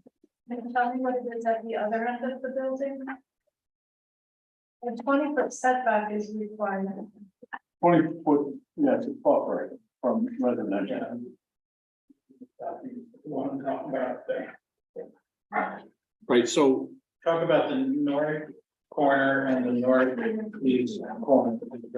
Northeast corner, it's 10 feet. From, yeah, it's an oddly shaped piece of property, so the property jogs in right there. So we're 10 feet off the property line from the the easterly property line, we're actually probably like 15 feet. You're 10 feet off the property. Correct. And the reason you have 20 feet here is because it became, there was a subject of the 20 foot. Which you already covered. Right. That's the only reason it's on the plan here, is that 20 feet on this. Right. So the downtown Claremont Road sub-district requires, I believe, is a 5-foot buffer. 5 foot setback. 5-foot setback, except when it is adjacent to a residential neighborhood or residential zone. Because this downtown zone district allows more than residential, allows mixed-use properties. We're not proposing that. We're proposing residents next to residents, so that's why we're asking for that variance. Should not apply. I believe the ordinance was all encompassing, so we're asking for, I believe our planning testimony is that it shouldn't make a difference to this particular project, which we'll get into, but technically we will require a variance for that. For being within 20 feet of a residential zone, even though we're proposing a residential project. Yeah. Otherwise, it would be a 5-foot, it's a 5-foot. Residential, why are they? What's the density? I don't have if you want to let us know the density, we're within density. Yeah, we're not seeking a density variance. John can give you if we were here with. Your planner is comparing the density of the setbacks. This property has a density of 13 units per acre. That's correct, John? Yeah, it means the density requirement. Yeah, it's a density requirement. That doesn't give you the ability to go closer to the property line of the density of the adjacent property, or to violate this. The setback, the adjacent property has a much lower density. It's two types of residential uses. I understand. Our planner will, Your planner will discuss that. right. You're gifted. Colin. He's smarter than me, so I'm not gonna try. I'll let him take care of that for me. Questions from the, Let me ask our board special questions, or? you can ask your board a question. So, John, you talked about the frontage issue. I believe the intent of the zone is that this building remain streetscape. Correct. Correct. In your opinion, there's a specific requirement that buildings front along the street create a consistent streetscape. There's a lot of discussion about that when we look at the ordinance. There's also a requirement for parking in the back. Correct. Yes. Right, so we could probably address the issue with the parking in the back briefly if you'd like. I know we had discussed it internally, and what we were trying to avoid is to create with the different types of uses behind us. We were trying to avoid a couple of different things. One was to make it a more of an intense use with the residential behind us. We didn't want it to become a parking lot. And two, the orientation of the buildings would suffer because of the fact that we need a sufficient drive aisle to be able to loop around to the back, regardless of the size of the buildings. It wouldn't really make much sense. We thought, we did go back and forth. We considered it, we drew it up, and at the end of the day, it was not as a desirable of a building, in our opinion. So we stuck with this, which we believe. One of the objectives of zoning to that zone is not to have car down in front of the property. So depending on the garages, for use of the homeowner chooses to make it a garage. Yes. By the way, we haven't talked about the rental or something back. But besides that, if you can't fit a car in there, you're gonna have as many 7 cars parked down in front of the property. Right. We understand, and our planner will hopefully help address that as well. It is consistent with some of the more recent projects that have been approved up and down the street, so it's not as if it's inconsistent with the neighborhood. I will allow the planner to discuss that. The property that was approved on the prior zone, so. I think that's much expressed that. Yeah, I'm not, again, I'll allow my planner to address those types of issues, but I understand your concern and your questions. What are your proposals for affordable housing? We don't meet the requirements, so we would have to make a donation. We're not required to put in affordable housing. They're under 5 units, so they're not subject to the mandatory set aside orders. They will be required to provide an affordable housing trust fund fee cost associated with the building units. They're under the threshold. Okay. And then have you plotted turning templates for these units and the parking spaces? The end unit is a tough one. For sure, easy to get in, tough to back out, especially if these 3 parking spaces are used. We are able to pave this little corner between the parking and the property line and stripe it and give that end unit a little bit more room to get out. The others get out easily, 24-foot driveways, so throw in a parking lot. They should all be able to back out and drive away. How about draft trucks? Trash trucks also should be, depends on the size of the trash truck. Well, They wouldn't be on the street. Did you say they were gonna put the garbage out to the street? Yes. They'll do what's required, again, they're single family homes. Yeah, the intent was to have them pull it out to the street, leave the cans in the garage, we're not gonna have the dumpster on It may site. be easy to put in a pad to put the containers on, but, for the occupants to put the containers on at the street so they can be picked up. That would be certainly something we would be willing to do or accommodate whatever the board or its professionals preferred in that regard. If it's that tight, why not do 3 units instead of 4?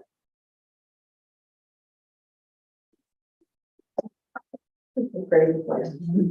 Or two. Or 2. I mean, I have a question about the county road, and typically they want either an easement or a right of way dedication. And you're right there, it's going a 25-foot path width on the county road. And typically they ask for an easement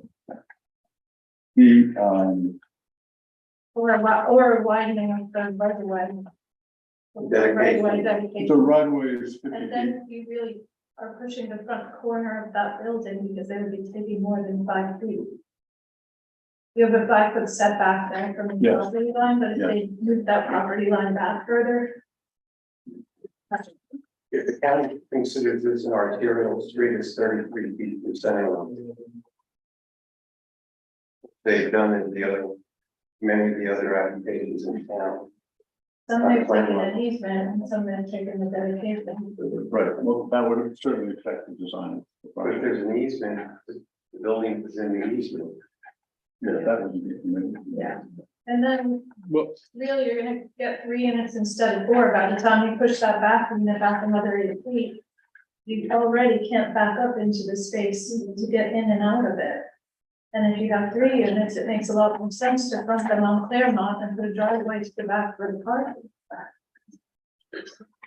so again, and sometimes I know we always struggle with the applicants with the difficulty of, we don't design the project first and then stick it in, right? So we took a look at the parameters that we were dealing with and whether or not we can accommodate it. And I know Mr. Gilchrist did say it was tight, but it's within the parameters and we are able to accommodate at least those turning radius. Whether or not there's an issue with the county, obviously we're subject to county approval. And if the county doesn't sign off on the project as is, the approval isn't worth very much here. So, If I can interrupt. yes, absolutely. We've had 2 applications on Claremont. And they both had a 33-foot right of way. And John, what are we at? 25. 25, Yes. That's gonna be from the physical center line. Of Whatever that is, yes, right. Well, the survey shows the property line is east line going, center. Have you had conversations with the county? I have not.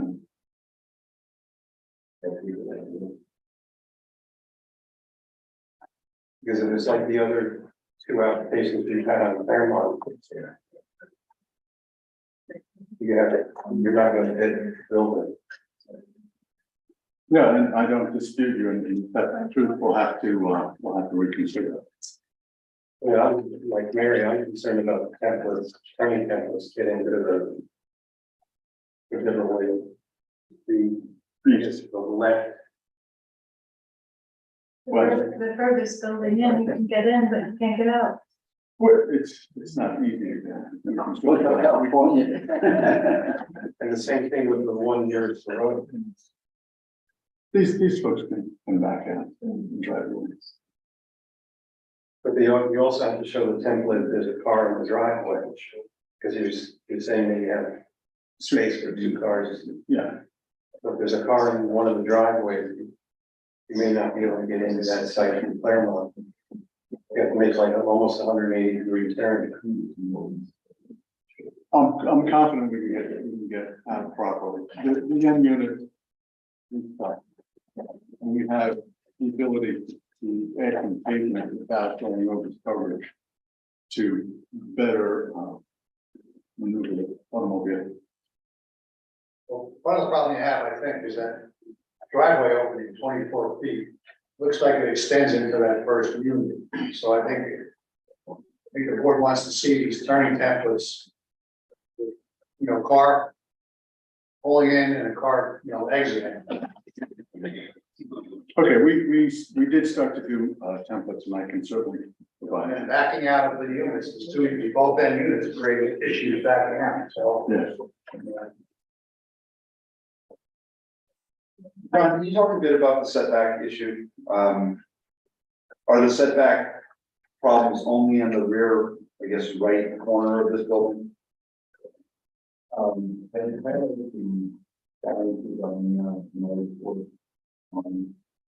page 6, and the setback variance has to do with the rear setback.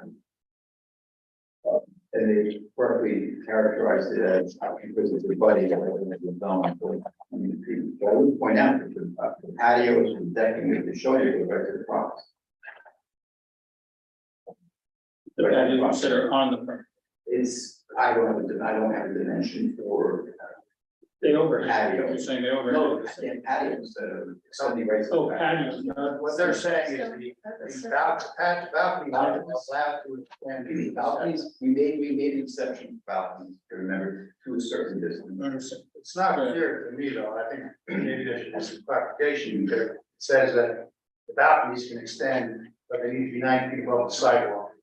So I don't know if that was meant to be that they're supposed to be in the front, the buildings right, facing the front. right, That was supposed to be, and the balcony extends above that. This is a side yard. Ordinance is not clear, it just says you can go into the setbacks. There's nothing specific in this zone for balconies. Now, John, you're talking about the back of this building is the setback you were talking about, right? Correct. The west. They have a 6-foot setback, but they have AC units back in the patio that extends right to the property on that separation. Clearly, the park will invigorate and talent for this.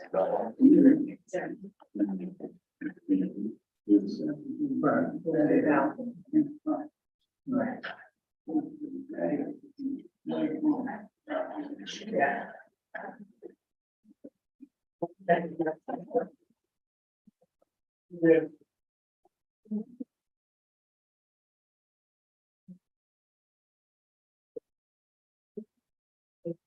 Patios are facing, say, Bernard's parking lot. Yes,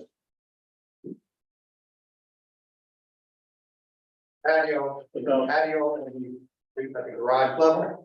there's a patio with the garage door and then a balcony above that. Balcony above. Yes.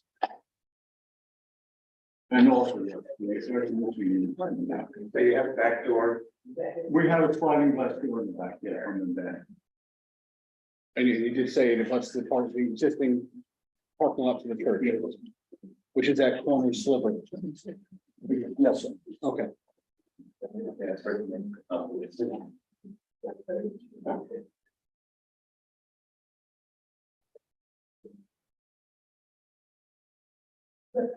Are the proposed trees out there right on the property line? Almost look like they're on the other side of the property line. This is not that. Yep, these are existing trees on the, adjacent property, yes. There's some trees on our side that have the exit that we're taking down, and then some new trees that will be on our property. You're proposing QRs along the back property line, on the property. Northern red oaks, yeah, we consider that, but probably get too big in a small living space. You have a 6 foot setback there to the back of the building? Yeah, Is that the northern oak tree? yeah, we're gonna change that.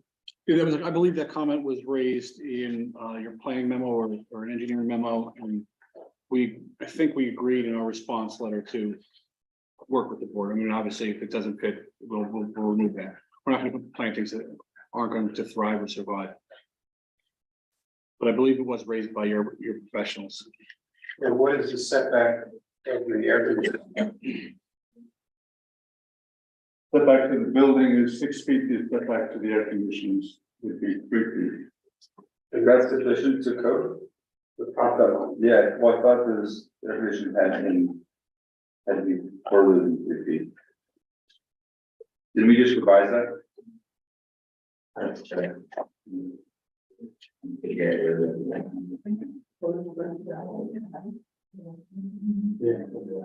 I know we did with generators, I don't know if the plan is with generators back there. We're not showing generators now.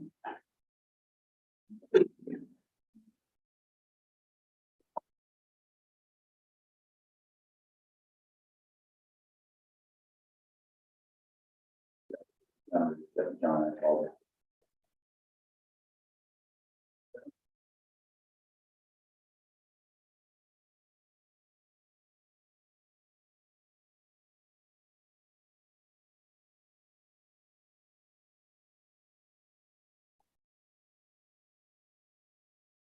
I'm sorry, I'm feeling a little slow tonight.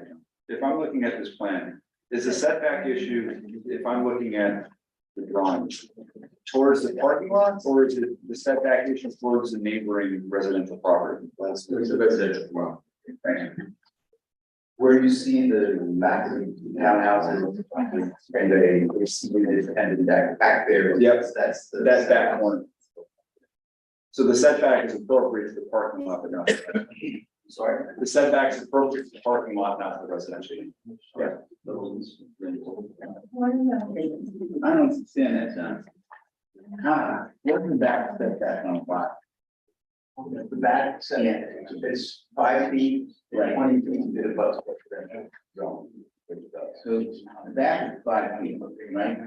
So the patio, you can't really tell from this drawing, right? It's running right up against it. Correct, yes. And how about the air conditioners? They said that was set back 3 feet.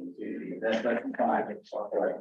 So I'm not sure that they regulations, I'm not sure that that's necessarily obviously the AC units. I think it's like a small amount. Well, I'm looking at the downtown. There might be something. Are the patios 3 feet of problem? I don't know, the line is something that the board needs to take. It's units, it's units all an hour. Okay, so and on the side lot, it starts at 6 feet, that's at its narrowest point. And what is it at its widest point?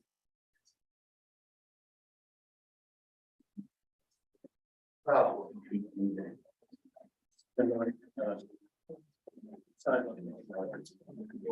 Could be about 15. About what? 15 feet. 1 5? Yes. So maximum, Yes, so requirement, yes, the 20-foot requirement is shown in red on my F1.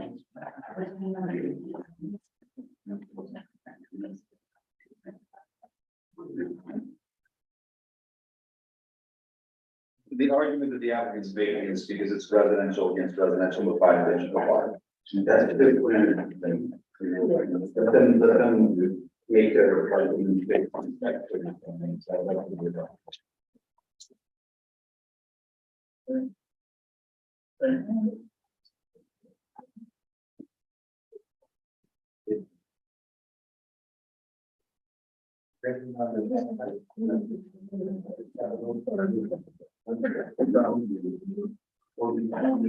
So the lot that we're talking about, that border is lot 16.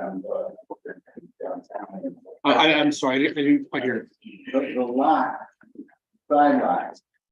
We're talking about it. So this would come up right against lot 16. About 18. 18.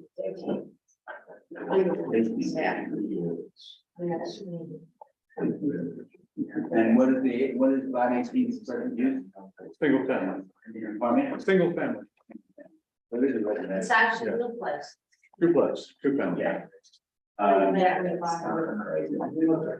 So Chairman, What's the argument that? Yeah.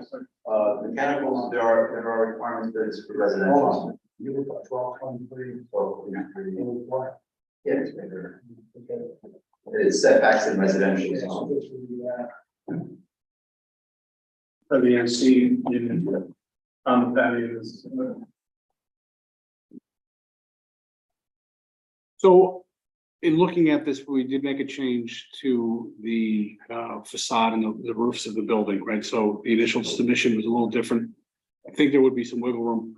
I spoke briefly for a minute back there to my client, and he had some proposed suggestions with regard to some changes. So after Mr. Gilchrist testifies, I'm going to bring back my other client. He's going to make some suggestions to address some building redesign that might address some of the questions that you may have, if that's okay with this board. And I think that'll help address the AC unit locations, which we understand is clearly an issue. Okay, you were asking. So the question I had is that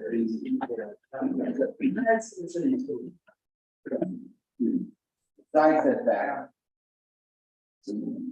Well, it's hard, I don't know what's rear and side on this lot, but it said the rear setback is 5 feet minimum, 20 feet to residentially used with zone property. Right. So if 18, lot 18 is a duplex residence, that's a 20-foot setback requirement. That's a residentially used property. Not five. But their point is, it depends on how you interpret this property, right? Because they're all in the downtown, they're all in the downtown zone. It doesn't talk about what it's done, that's only what it's known for, it's what they're used for. Right, So these both lots are residential use. right, okay, so that's the point, residential, and there's a point There's a difference 29.5. in this one, right? So then, the red lines in the drawing, whatever, the boxes in the drawing, about the 20, yeah. And so even at the widening point, doesn't need the.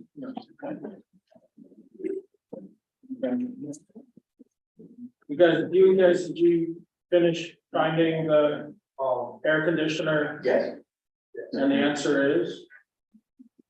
The answer is that it refers back to mechanicals, small mechanicals, Right. but then it says that in the downtown zone, it shall have its own standards, and there's no standard. So it's you never get a perfect image. It's and applications, I'll point out. While we're on that, can I, go out of order, just ask a question regarding the porches? Ported on the rear of the building, Yes. correct?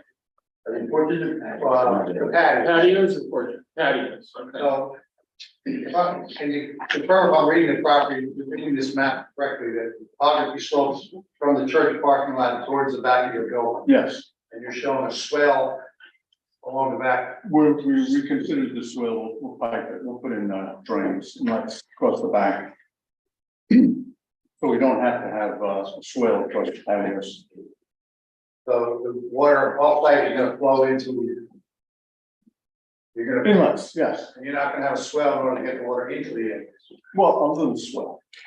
Yes, we'll A little swell. see, adjacent property has curves and inlets, it's pretty well controlled, so it's a very small amount of runoff coming to the back of our building. We're confident we can control We then, they come back, on the hear not hear testimony. For purposes of the record, The what? for purposes of the record, like, we hear the phone, so it doesn't miss any testimony. Oh. All right, so,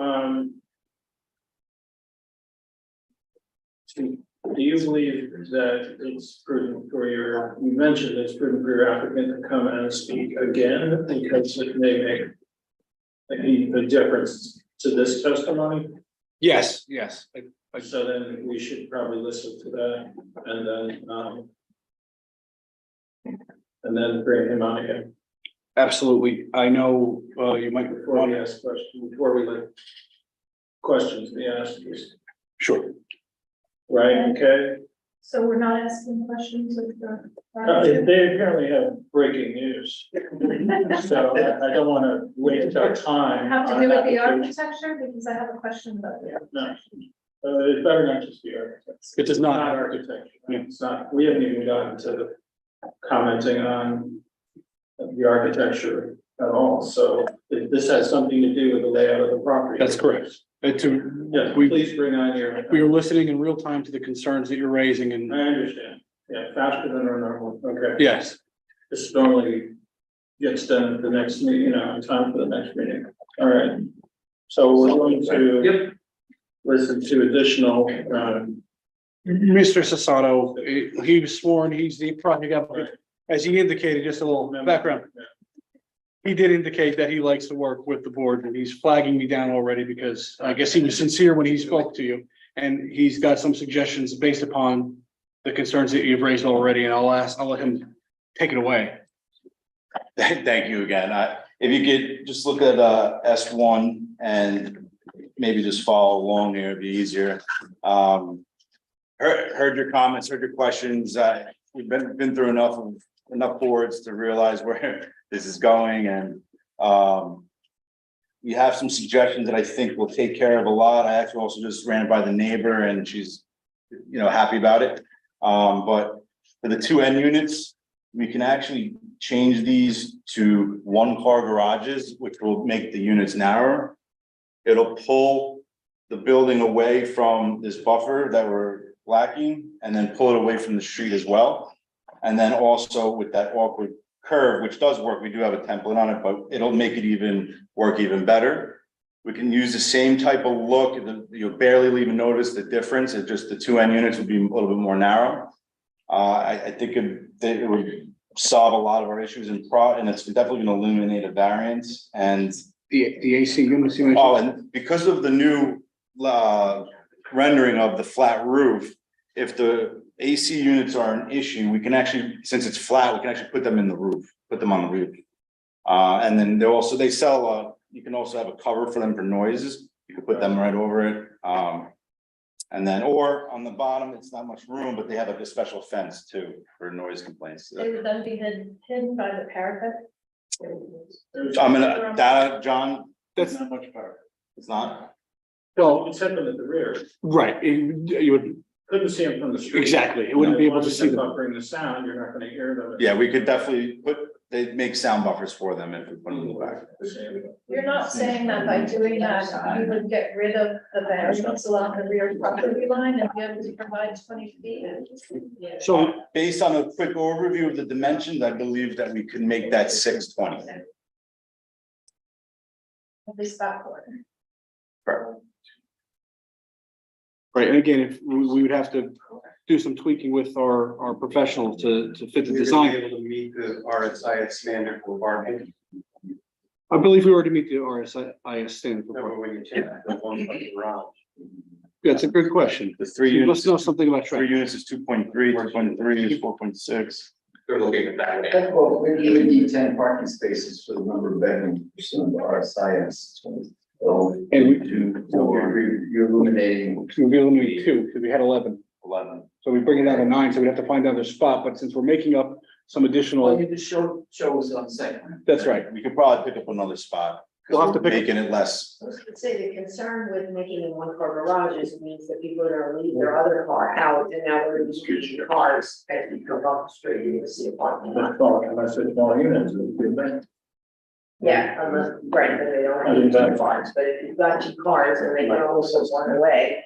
The end units very well may become 2 bedrooms, just because it's gonna be narrower with the same depth. And now your layout's compromised. So with that, this is just looking at on a bird's view, but John, do you think probably around the 2, right? You'd be better off with 2 bedroom units.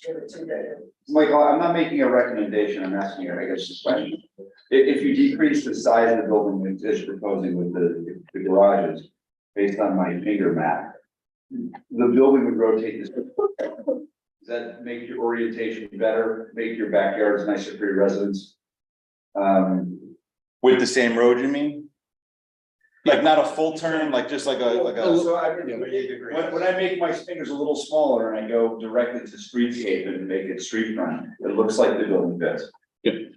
Provided, we can accommodate the same turning radius. I don't know what that does for the turning. Well, we move the garage back. Have all the garages, I'm sorry. Will be in the back. Garage could be in the back. then we do driveways. No, I don't think so. No, okay. We'll try it.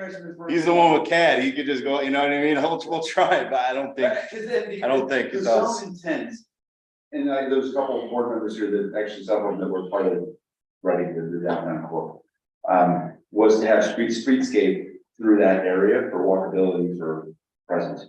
It's a nice building, doesn't quite achieve that. Well, it's not on the street, it's, I guess that's the point, so if And you the shrink the width of the building. It's more amenable to pivoting it. So that the front of the building is parallel to Claremont.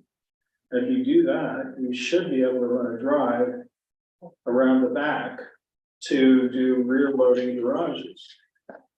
That's what's. So one of the other advantages bigger is you get rid of the garages on the first floor on the street, which when look like a wall. Right. What you want to have is living space on that first floor.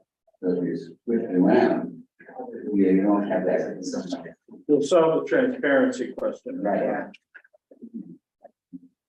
Our viewpoint with the positioning was that if the units front on Claremont and they're 5 feet from the road or 7 feet, whatever, More than that, because you're gonna have to. you're going in the back and then your driveway's there and then you have nowhere to go. Like, you know what I mean? Like you're looking at parking lot.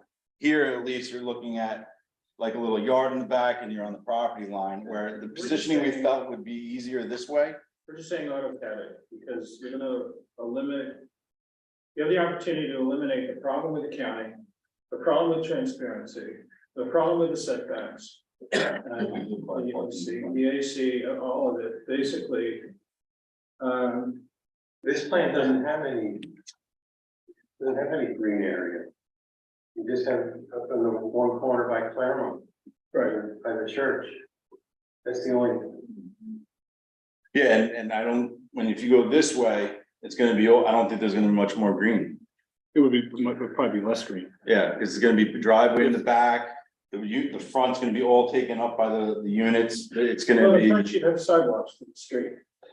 Basically, you'd go out your front, you could go out this door. Directly to the street, Yes, okay, and you can have showrooms and green, you can have all sorts of stuff. It would be a more normal. Streetscape, I think. It's what we wrote the ordinance To do. for that neighborhood to look like. I think you need to AutoCAD it and look at it that way. You can use microstation to. I'm sorry. It's throwing my head.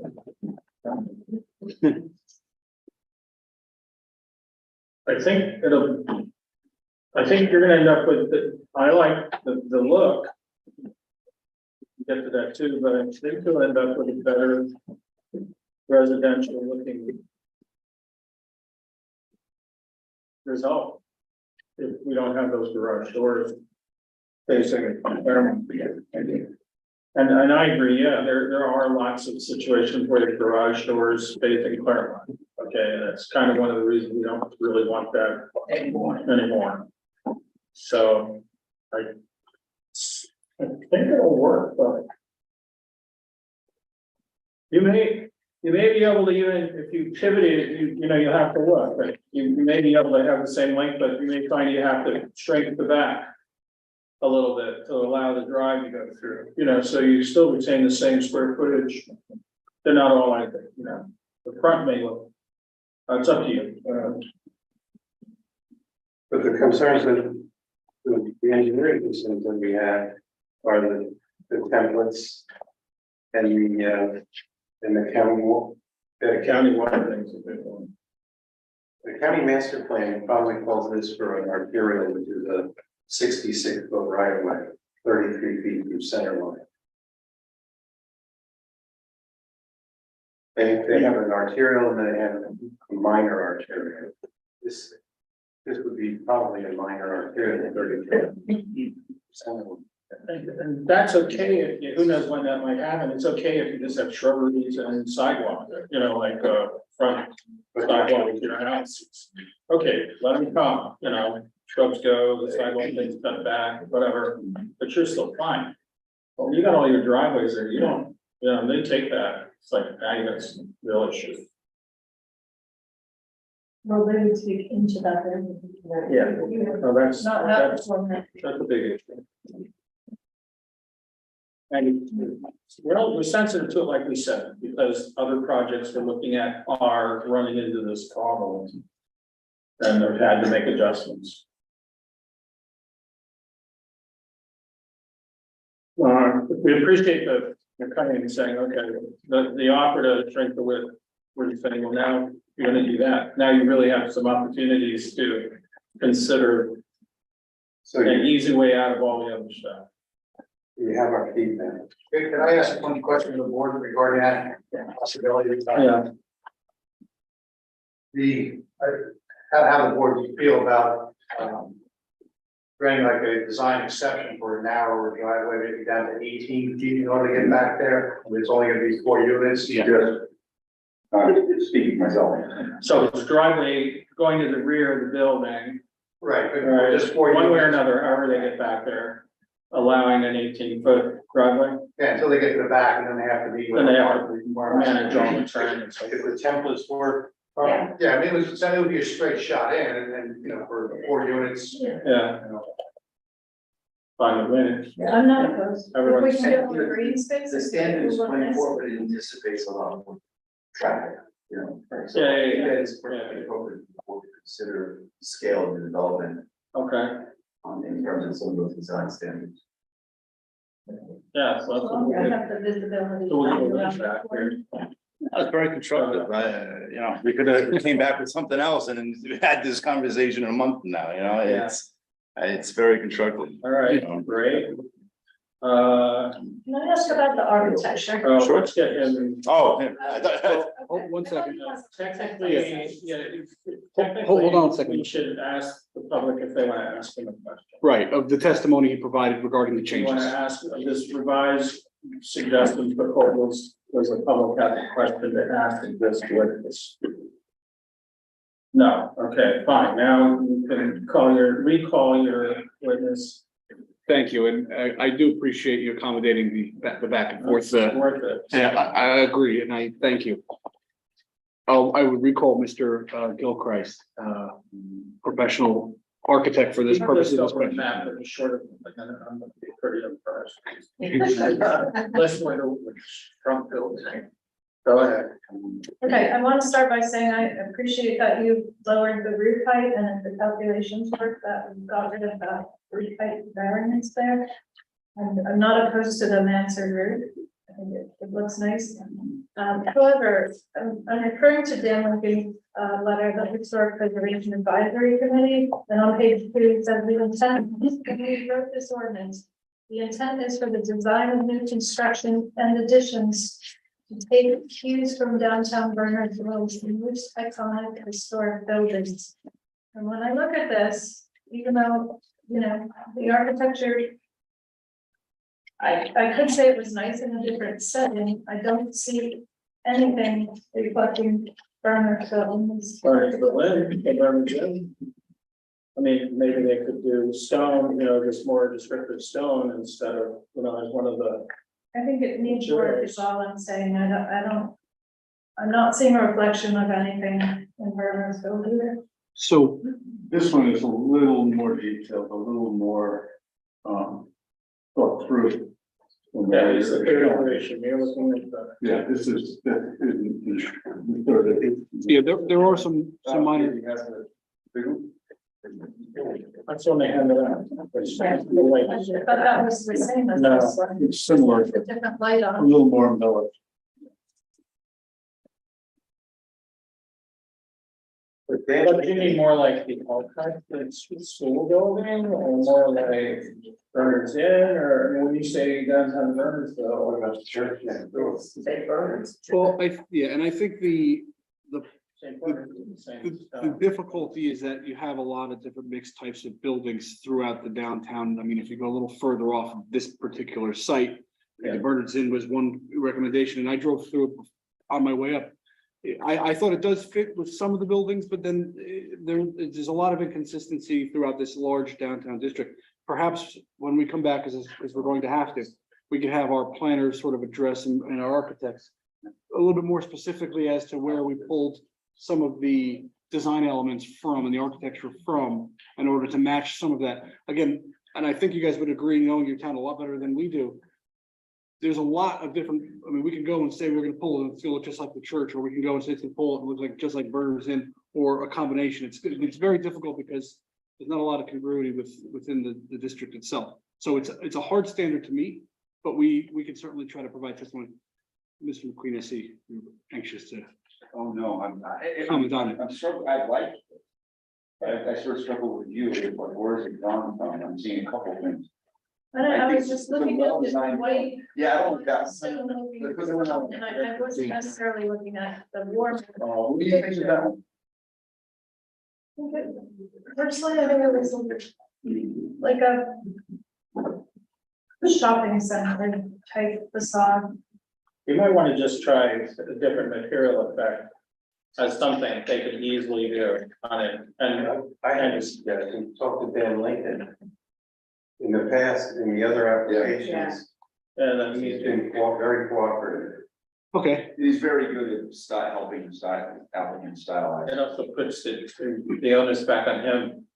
Yeah. So sometimes people change their Right. position when someone says, "What, you're asking me to figure that out?" yes, I've worked with many boards and sometimes I've received that recommendation. And sometimes I've come back to the board and they said, wow, we liked it better the last time. So sometimes I'm reluctant to do it, but if this board says they take some guidance from Mr. Lincoln, we could do our best to try to reach out. I think it's pretty impressive the way it is. But I see people might have an opinion about the materials that. Chairman, are we talking about the revised facade? Final facade Because in the plan there. in fairness, the committee hasn't seen it, so they need. They were coming. So Dan was commenting on the. initial. His comment was on the initial. Yeah. Maybe step one, read down, Yeah. read on this. Yeah, that would be. That's right. I believe the plans you have in front of you on page S7 was this rendering, which is what was commented on.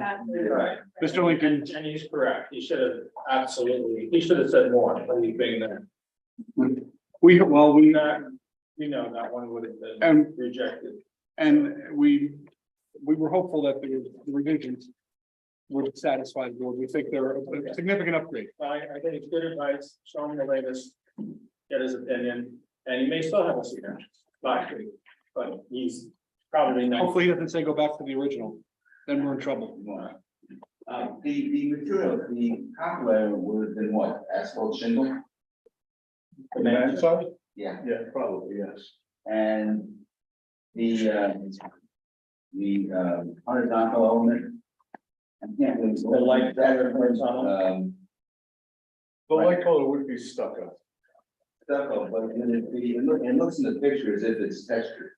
Yeah, it looks like. We're able to do a lot with stucco. We're able to put some V grooves in it to make it look like stone. Yeah, so this would look more like stone. The intent is to make it look like And that would go limestone. with the other, horizontal, Similar treatment. You know, in another world, it would all be carved limestone. it will be.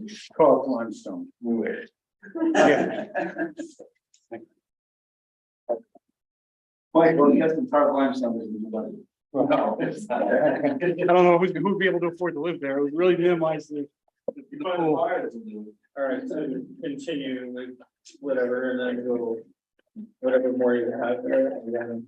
Yeah, because can I have 30 seconds to just consult with my team on how we want to approach it? Because I obviously we're gonna have to come back and I want to make sure to see if it's worth our time to, or how much more. Yeah, we we can can put on. take 30 seconds, we can do it by, we can break for 2 minutes. And, yeah, I would appreciate that. yeah, Thank you. Everybody gets a room for the fire. three, all right, 3 minutes. 3 minutes. Thank you.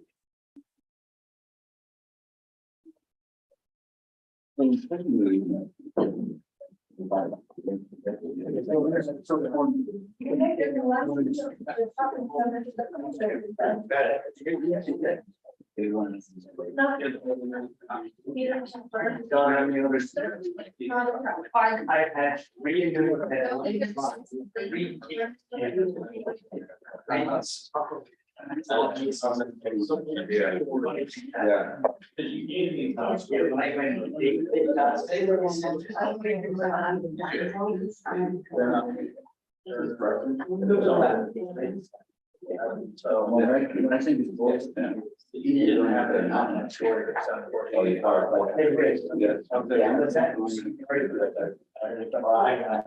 Have their own regular courtroom. Yes. I just. He goes on call.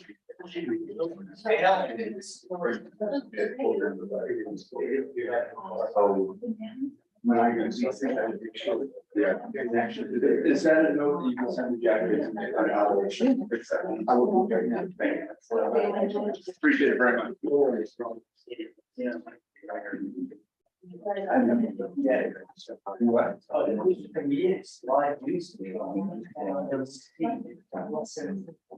Well, we've covered that, and then back to the number that now. Yeah, we can actually see.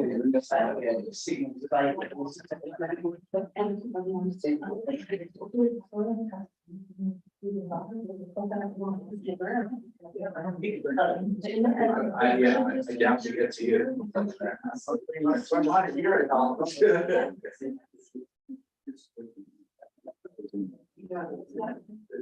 No, I was.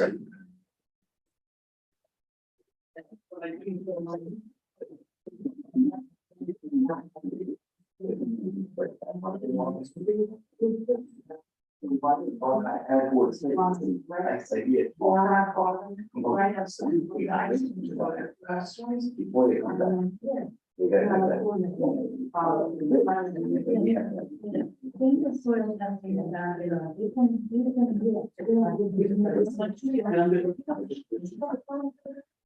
John, do you think in your professional opinion that streetscaping that property is a regular?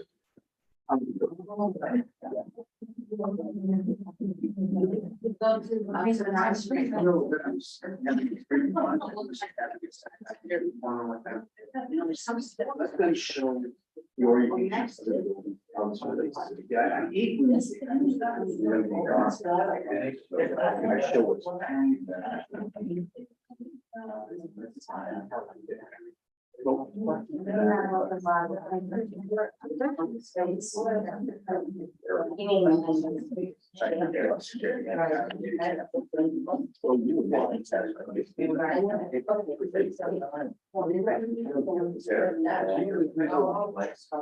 My gut says this is back. Yes, it's planning is a lot of chess. So, so I don't want to. Right next to it. They are.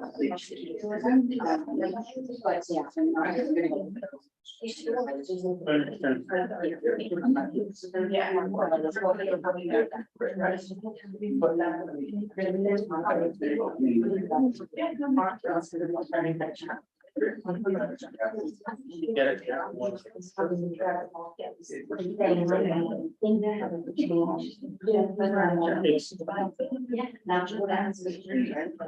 So.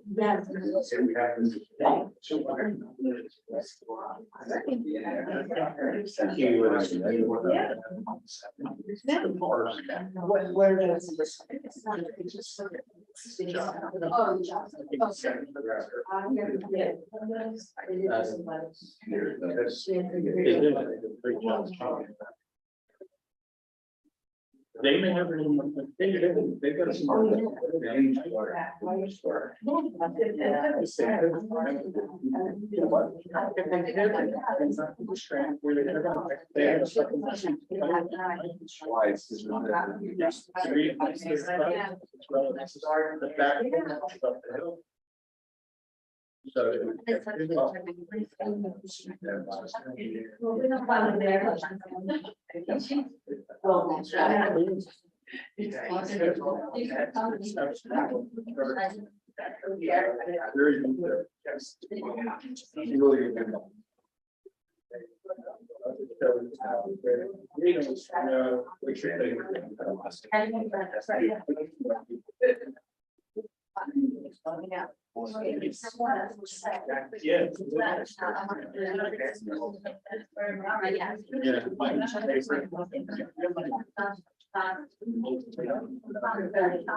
Yeah, it's time.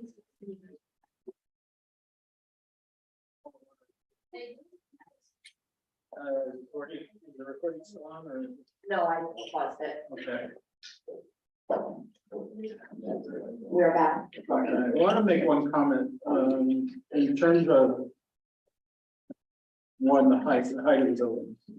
One is, our professionals are going to get back to you, I think, with how you correctly measure the base of the building, the baseline. Don't need to do all the spot grades every 25 feet. Yeah. Mr. Chairman, the ordinance is put in my open report. It's very clear direction how you calculate. Calculate. So you need to look at that report and then do it that way, because I don't think you've done the baseline the right way. It's hurting you for the choice that you made. It's like you picked a worst case choice, It's number where you're 6. basing your baseline versus what the ordinance says to actually do. The second thing to consider, all in the spirit of the improvements, is that if you rotate clockwise, as we've been suggesting, you'll find you're going to pick up some footage leniency on the height of the building. As you move it, you're penalized now because you're going uphill towards the back of the property. When you rotate it down, you'll be under different guidance. And you may find that you could do the 10-foot floors instead of the 9-foot with the garage, things like that. So just whatever it is, you'll figure it out. Just look at it that way. It's another fringe benefit or consequence of considering the rotation. So anyway, proceed. Thank you. I conferred with the applicant. I don't like to make their decisions. I get yelled at when I do that. So I wanted to just double check. We obviously discussed some changes that we're gonna make to the plan. We hear a lot of the feedback. The applicant, hopefully you're picking up on it now too, because I am as well, how sincere he is about wanting to work and put together a good project for this town. He's made that clear to me ever since I started working with him, and he's making it even more clear right now. So what we're gonna do is we're gonna go back. We're going to make some modifications to the plan to address as many as possible of these concerns that the board has raised, and to address I guess some of the variances that are. The completion things, and we'll find the documents and all. I will resend, I'll make a note to resend or follow up with your board secretary to make sure if she can find them, so be it. If not, Well, they might change with the layout. that's Yeah, anyway. right. We'll clean it up. I guess the question then is, I don't know when we can continue, and I know there might be some changes. We're happy to, I guess, if the Well, notice. it's always a two-part question. One is, when's the earliest you could have your changes And then the second one is, when can we pitch you? Right. So I will yield to the person who's drawing the plans to see how fast he can work. Right. I could have them done tomorrow, but they won't look as pretty as if the architect And does. there's lead times, right? So if a new set of plan hits guidance, what happens? If this application is continued, Right. and they come up with a new set of plans, how soon do they, what's the lead? When do they have to get them in? Oh, 10 days in advance, In advance of the next session. correct. Of the schedule. Of the schedule, whatever one is. So we're gonna. Right. Yeah, I didn't mean to say, oh, that's the next one. I didn't mean to say that. The next one is you. So I know you have a hearing on the 16th of November, which is probably not enough time for us to get it 10 days in advance. Yes, it is enough time. It'll be on next week, right? Yeah. If we can do it on the 16th, let me just double check my calendar myself. I believe I'm available. And Mr. I'm hearing. Oh, that's right. That's what he said. I knew he mentioned it. He's coming back as well. So that's all we have on the calendar. We have the one, And then the we have third, one on the 16, we just calendar, have 16, which is them coming back. with- Correct. Chairman, we do have 2 other applications. We have what? We have equity on that night. Oh, yes. And mine were, and mine That's why I was asking. 'Cause we do- And mine, correct? So we do two. Oh, right, that's the one. So that doesn't. That doesn't. Yeah, that would be, it would be imprudent to put a third in, so your next hearing after that, I understand, will be November 30th. according to our calendar, yeah. Yes, that is the correct. And right now, that's empty. Correct, we have nothing Well, scheduled for it. not at the moment. I was going to discuss that with you tonight. We have several applications that are waiting to be scheduled. Oh. Hearing date TBD, yeah, the other mine broke, two of the mine Plus- breaks.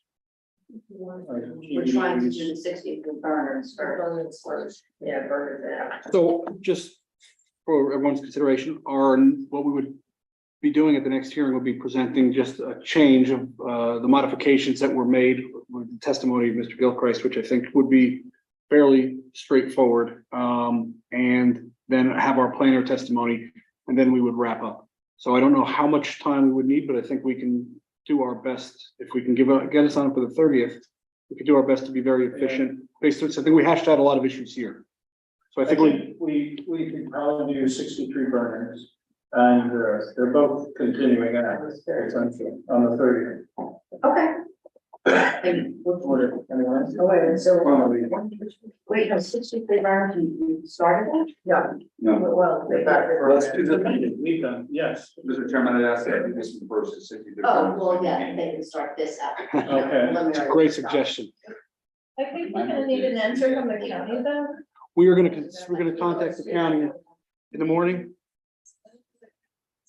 But we might, I might be speaking out of turn, but we might be able to maybe address the issue when we start reorienting things. We might be able to accommodate, I don't know. But either way, we will start that process. Again, it's a condition of approval, so we're not going to be able to build the project, even if you do approve it without the county approval anyway, because it would be subject to. But if you have to adhere to their required right of way, We're gonna start that process, yeah. I mean, it's You should find out the facts. Yes, wasting everybody's time. I don't want to do that. But we'll reach out to the county immediately. He just stated he had nothing to do next week. They're in much better shape, because like I said, they just take it, and you're not gonna have shrubberies and sidewalks to the front door, you know. You're real on. Maybe read the county reviews on the other two projects on Clinton. So 1 second at night. And the other one is. Essex. Essex, so the other one, right, the parking lot. Yeah, Fairmont Manor. Fairmont Manor.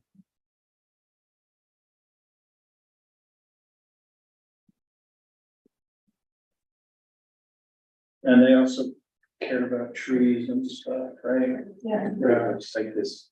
the reviews are pretty lengthy, right, Bob? Pretty thorough. Better to avoid the pain. But they're pretty much the same issue on most of the applications. Yeah. Is there any, application or did anything go to the fire department? Have they made any comments about it? I didn't receive any comments from the fire department. We submitted the requisite number of plans. I assume they were circulated, but we didn't get any comments back. We don't submit them to, yeah, we don't submit them directly to the fire department. I know we It's have work. response. Many working, jigging the, fire department. Sometimes- Yeah, sometimes we need a little push. They might want to see this revised plan. Yeah, I wouldn't waste their Makes sense to me. time. It's different enough and important enough for them to want to see the revised plan. Good thing here. And they I wouldn't think there's anything. We get stuff. Yeah. Might be helpful. I think we're board typically, when you get stormwater management, you want to know what, if you had any geotech done on the soil. Yeah, that's what I was assessing beneath the basin. That's important. We've always had. Do we know anything about that elliptical pipe in the middle of Claremont and its age and capacity? It was built, before 95. When I started, it was there. But it's just a bypass. Is it something they want to tap into though? I haven't seen. They're showing, it's county jurisdiction, so I don't know what the county's gonna say on it. Right. We commented that they should meet, demonstrate that they're not exceeding flow rates, volume. But You there, mean there's overflow out of the storm? yeah, there's apartments up by, the name of that apartment, you'll see that structure, Across from the tavern. yes. Yeah. Yeah, that pipe starts there and then it goes down and dumps in next to the ball fields, the Fairmont Field. And it's a large 96-inch diameter open pipe. One of the streams still go down behind properties through the church. Crosses Mine Road. The old Claremont Field and mine were all flooded one year. And then we had that project done and they put that giant pipe in there. I don't know, probably in the 80s, my guess. Is the pipe fairly deep or is it close to the surface? I'm worried that if they want to tie into it, that will float and come back into the thing. It's fairly deep, but it didn't interfere with the sanitary sewer when it was put in. Right. So they had to run parallel line down inside. A lot to work out. Inverts and patience. I think they're proposing just tying into the existing inlets that must either tie into the side of the pipe or manholes. I don't think there's manholes over it. I think they're connecting the side. Okay. of the pipe. Might also be something to ask the county about. Their pipe. Right, wrong. You might have that built. Hopefully they have that built. That's why they usually require them, but sometimes you can't find it. Okay, so we are carrying this till the meeting on the 30th. Motion to carry it. What about the notice? It was, I was about to ask that question. Can you refresh my recollection? I This think is an example of if we change the standard. we can continue ours as a hearing without, It would just be the hearing, it would be, if we continue it, we wouldn't be offering any virtual public questions or comment for this application specific. but it's certainly. But their notice is still valid if we carry it. And I'm sorry to interject, but we would also, even though it wasn't noticed and we have a valid notice, we would willingly accept any public comment, should there be any. We would certainly address any comments or, entertain any questions So you from. would accept any public comments without those if they were asked? That's correct, yes. Or is that? You would I just, think they you should, would need to. I think we, as I said before, if we're going to the 30th, they need to renotice. What's the lead time that they need? It's cost money. 10 days in advance. How many property owners are on I don't remember, this is our, I should know, it's our second, this is our second notice for this hearing. I have the affidavit, it's not, you know, again, it's not my money, so I don't like to always offer it up, but. So, but yeah, I say, exactly, I mean, it's football in the back of your head? I feel it. I think to give us the flexibility, what we should ask them to renotice. And that's the board's prerogative.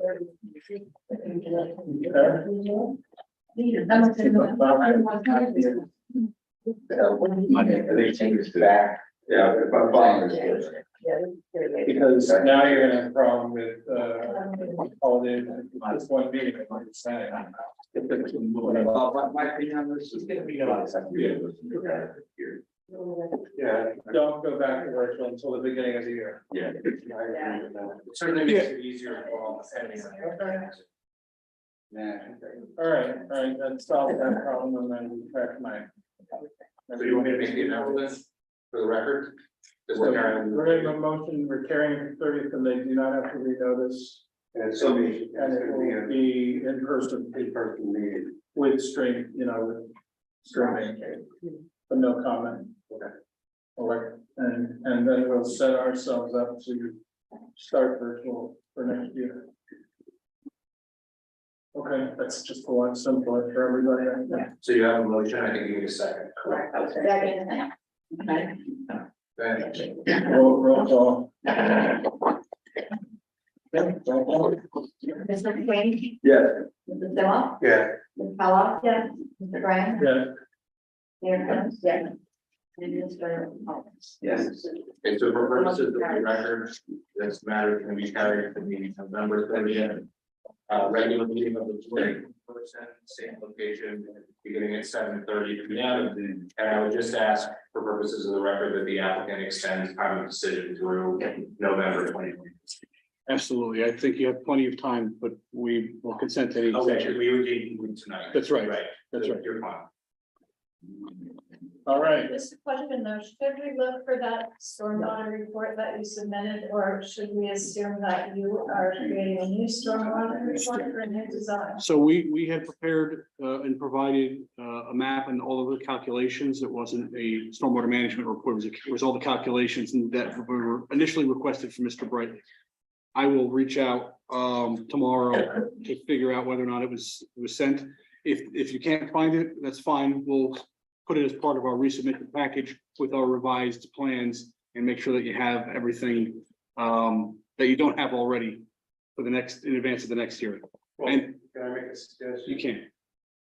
Give it to Bob as soon as possible Yes. and find out if it's lacking anything. So you might have to resubmit anyway. I appreciate that suggestion. Yeah, If you can get that over to Bob right away, because we have you can email it tomorrow. Yeah, you can email it tomorrow. You can take a quick look at it and tell you if it's lacking anything. Oh, categories. Yeah, Because all the numbers are gonna be changed. right. So- We'll coordinate with your professionals. Hopefully he tells us We it's don't great. want to be preventing that. Okay. All right, thank you. Thank you. Thank you. Thank you. We really appreciate your candor. Thank you so much. Night, John. Yeah. Okay. All right, so, we kind of reviewed some of the board reviews, but just to cover it, we've got the line across the street.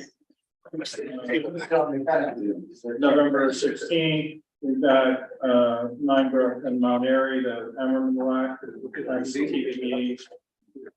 We have Wine Run, 650 Burner, which is scheduled to be number 2 on deck on, November 30th.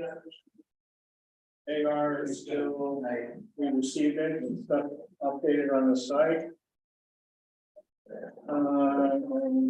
Megalo Wood on Resubdivision, not line adjustment. Incomplete, partially, I think, so we'll wait for them. The, personally, Aaron lot. Right, Give me a fair amount of time for that. it's gotta be a completely new proposal. Yeah. With the old one, they really need to understand that. The old one is like gone. What application is this? The Underman lot one, that area, the Mine Brook, they need to know that the original application was unacceptable architecturally and design. So they, I thought they understood that, and we need to be sure they're coming to us with it really is a completely different plan. And we should consider that, it's, even though it's continued, basically, no, it's not continued, it's a whole new plan that they have to submit. Which we will submit. For amended, What else? preliminary And fun. and final, so. So they had to get it for their findings. Yeah, I'm just saying it's, whatever it is, it has to be completely different. It's different, yeah. Is that true? The other two projects? too? No, this, well, that one was just definitely had to be redone. There was sarcasm in your voice. Yeah, it was, Tough, I mean, I thought about it, because different. I mean, you're not supposed to talk about it until they, it just needs, yeah, it just needs to be, I don't know, they have, it's deemed complete, right? So everything should be there, I guess. I haven't looked at it, so I don't know. That better be different. It's on the website. Yeah, I see it, that's what I meant. All right, no, there's very. Nothing didn't need anything more than that. Okay, no visitors, no executive session. No motion, just. Thank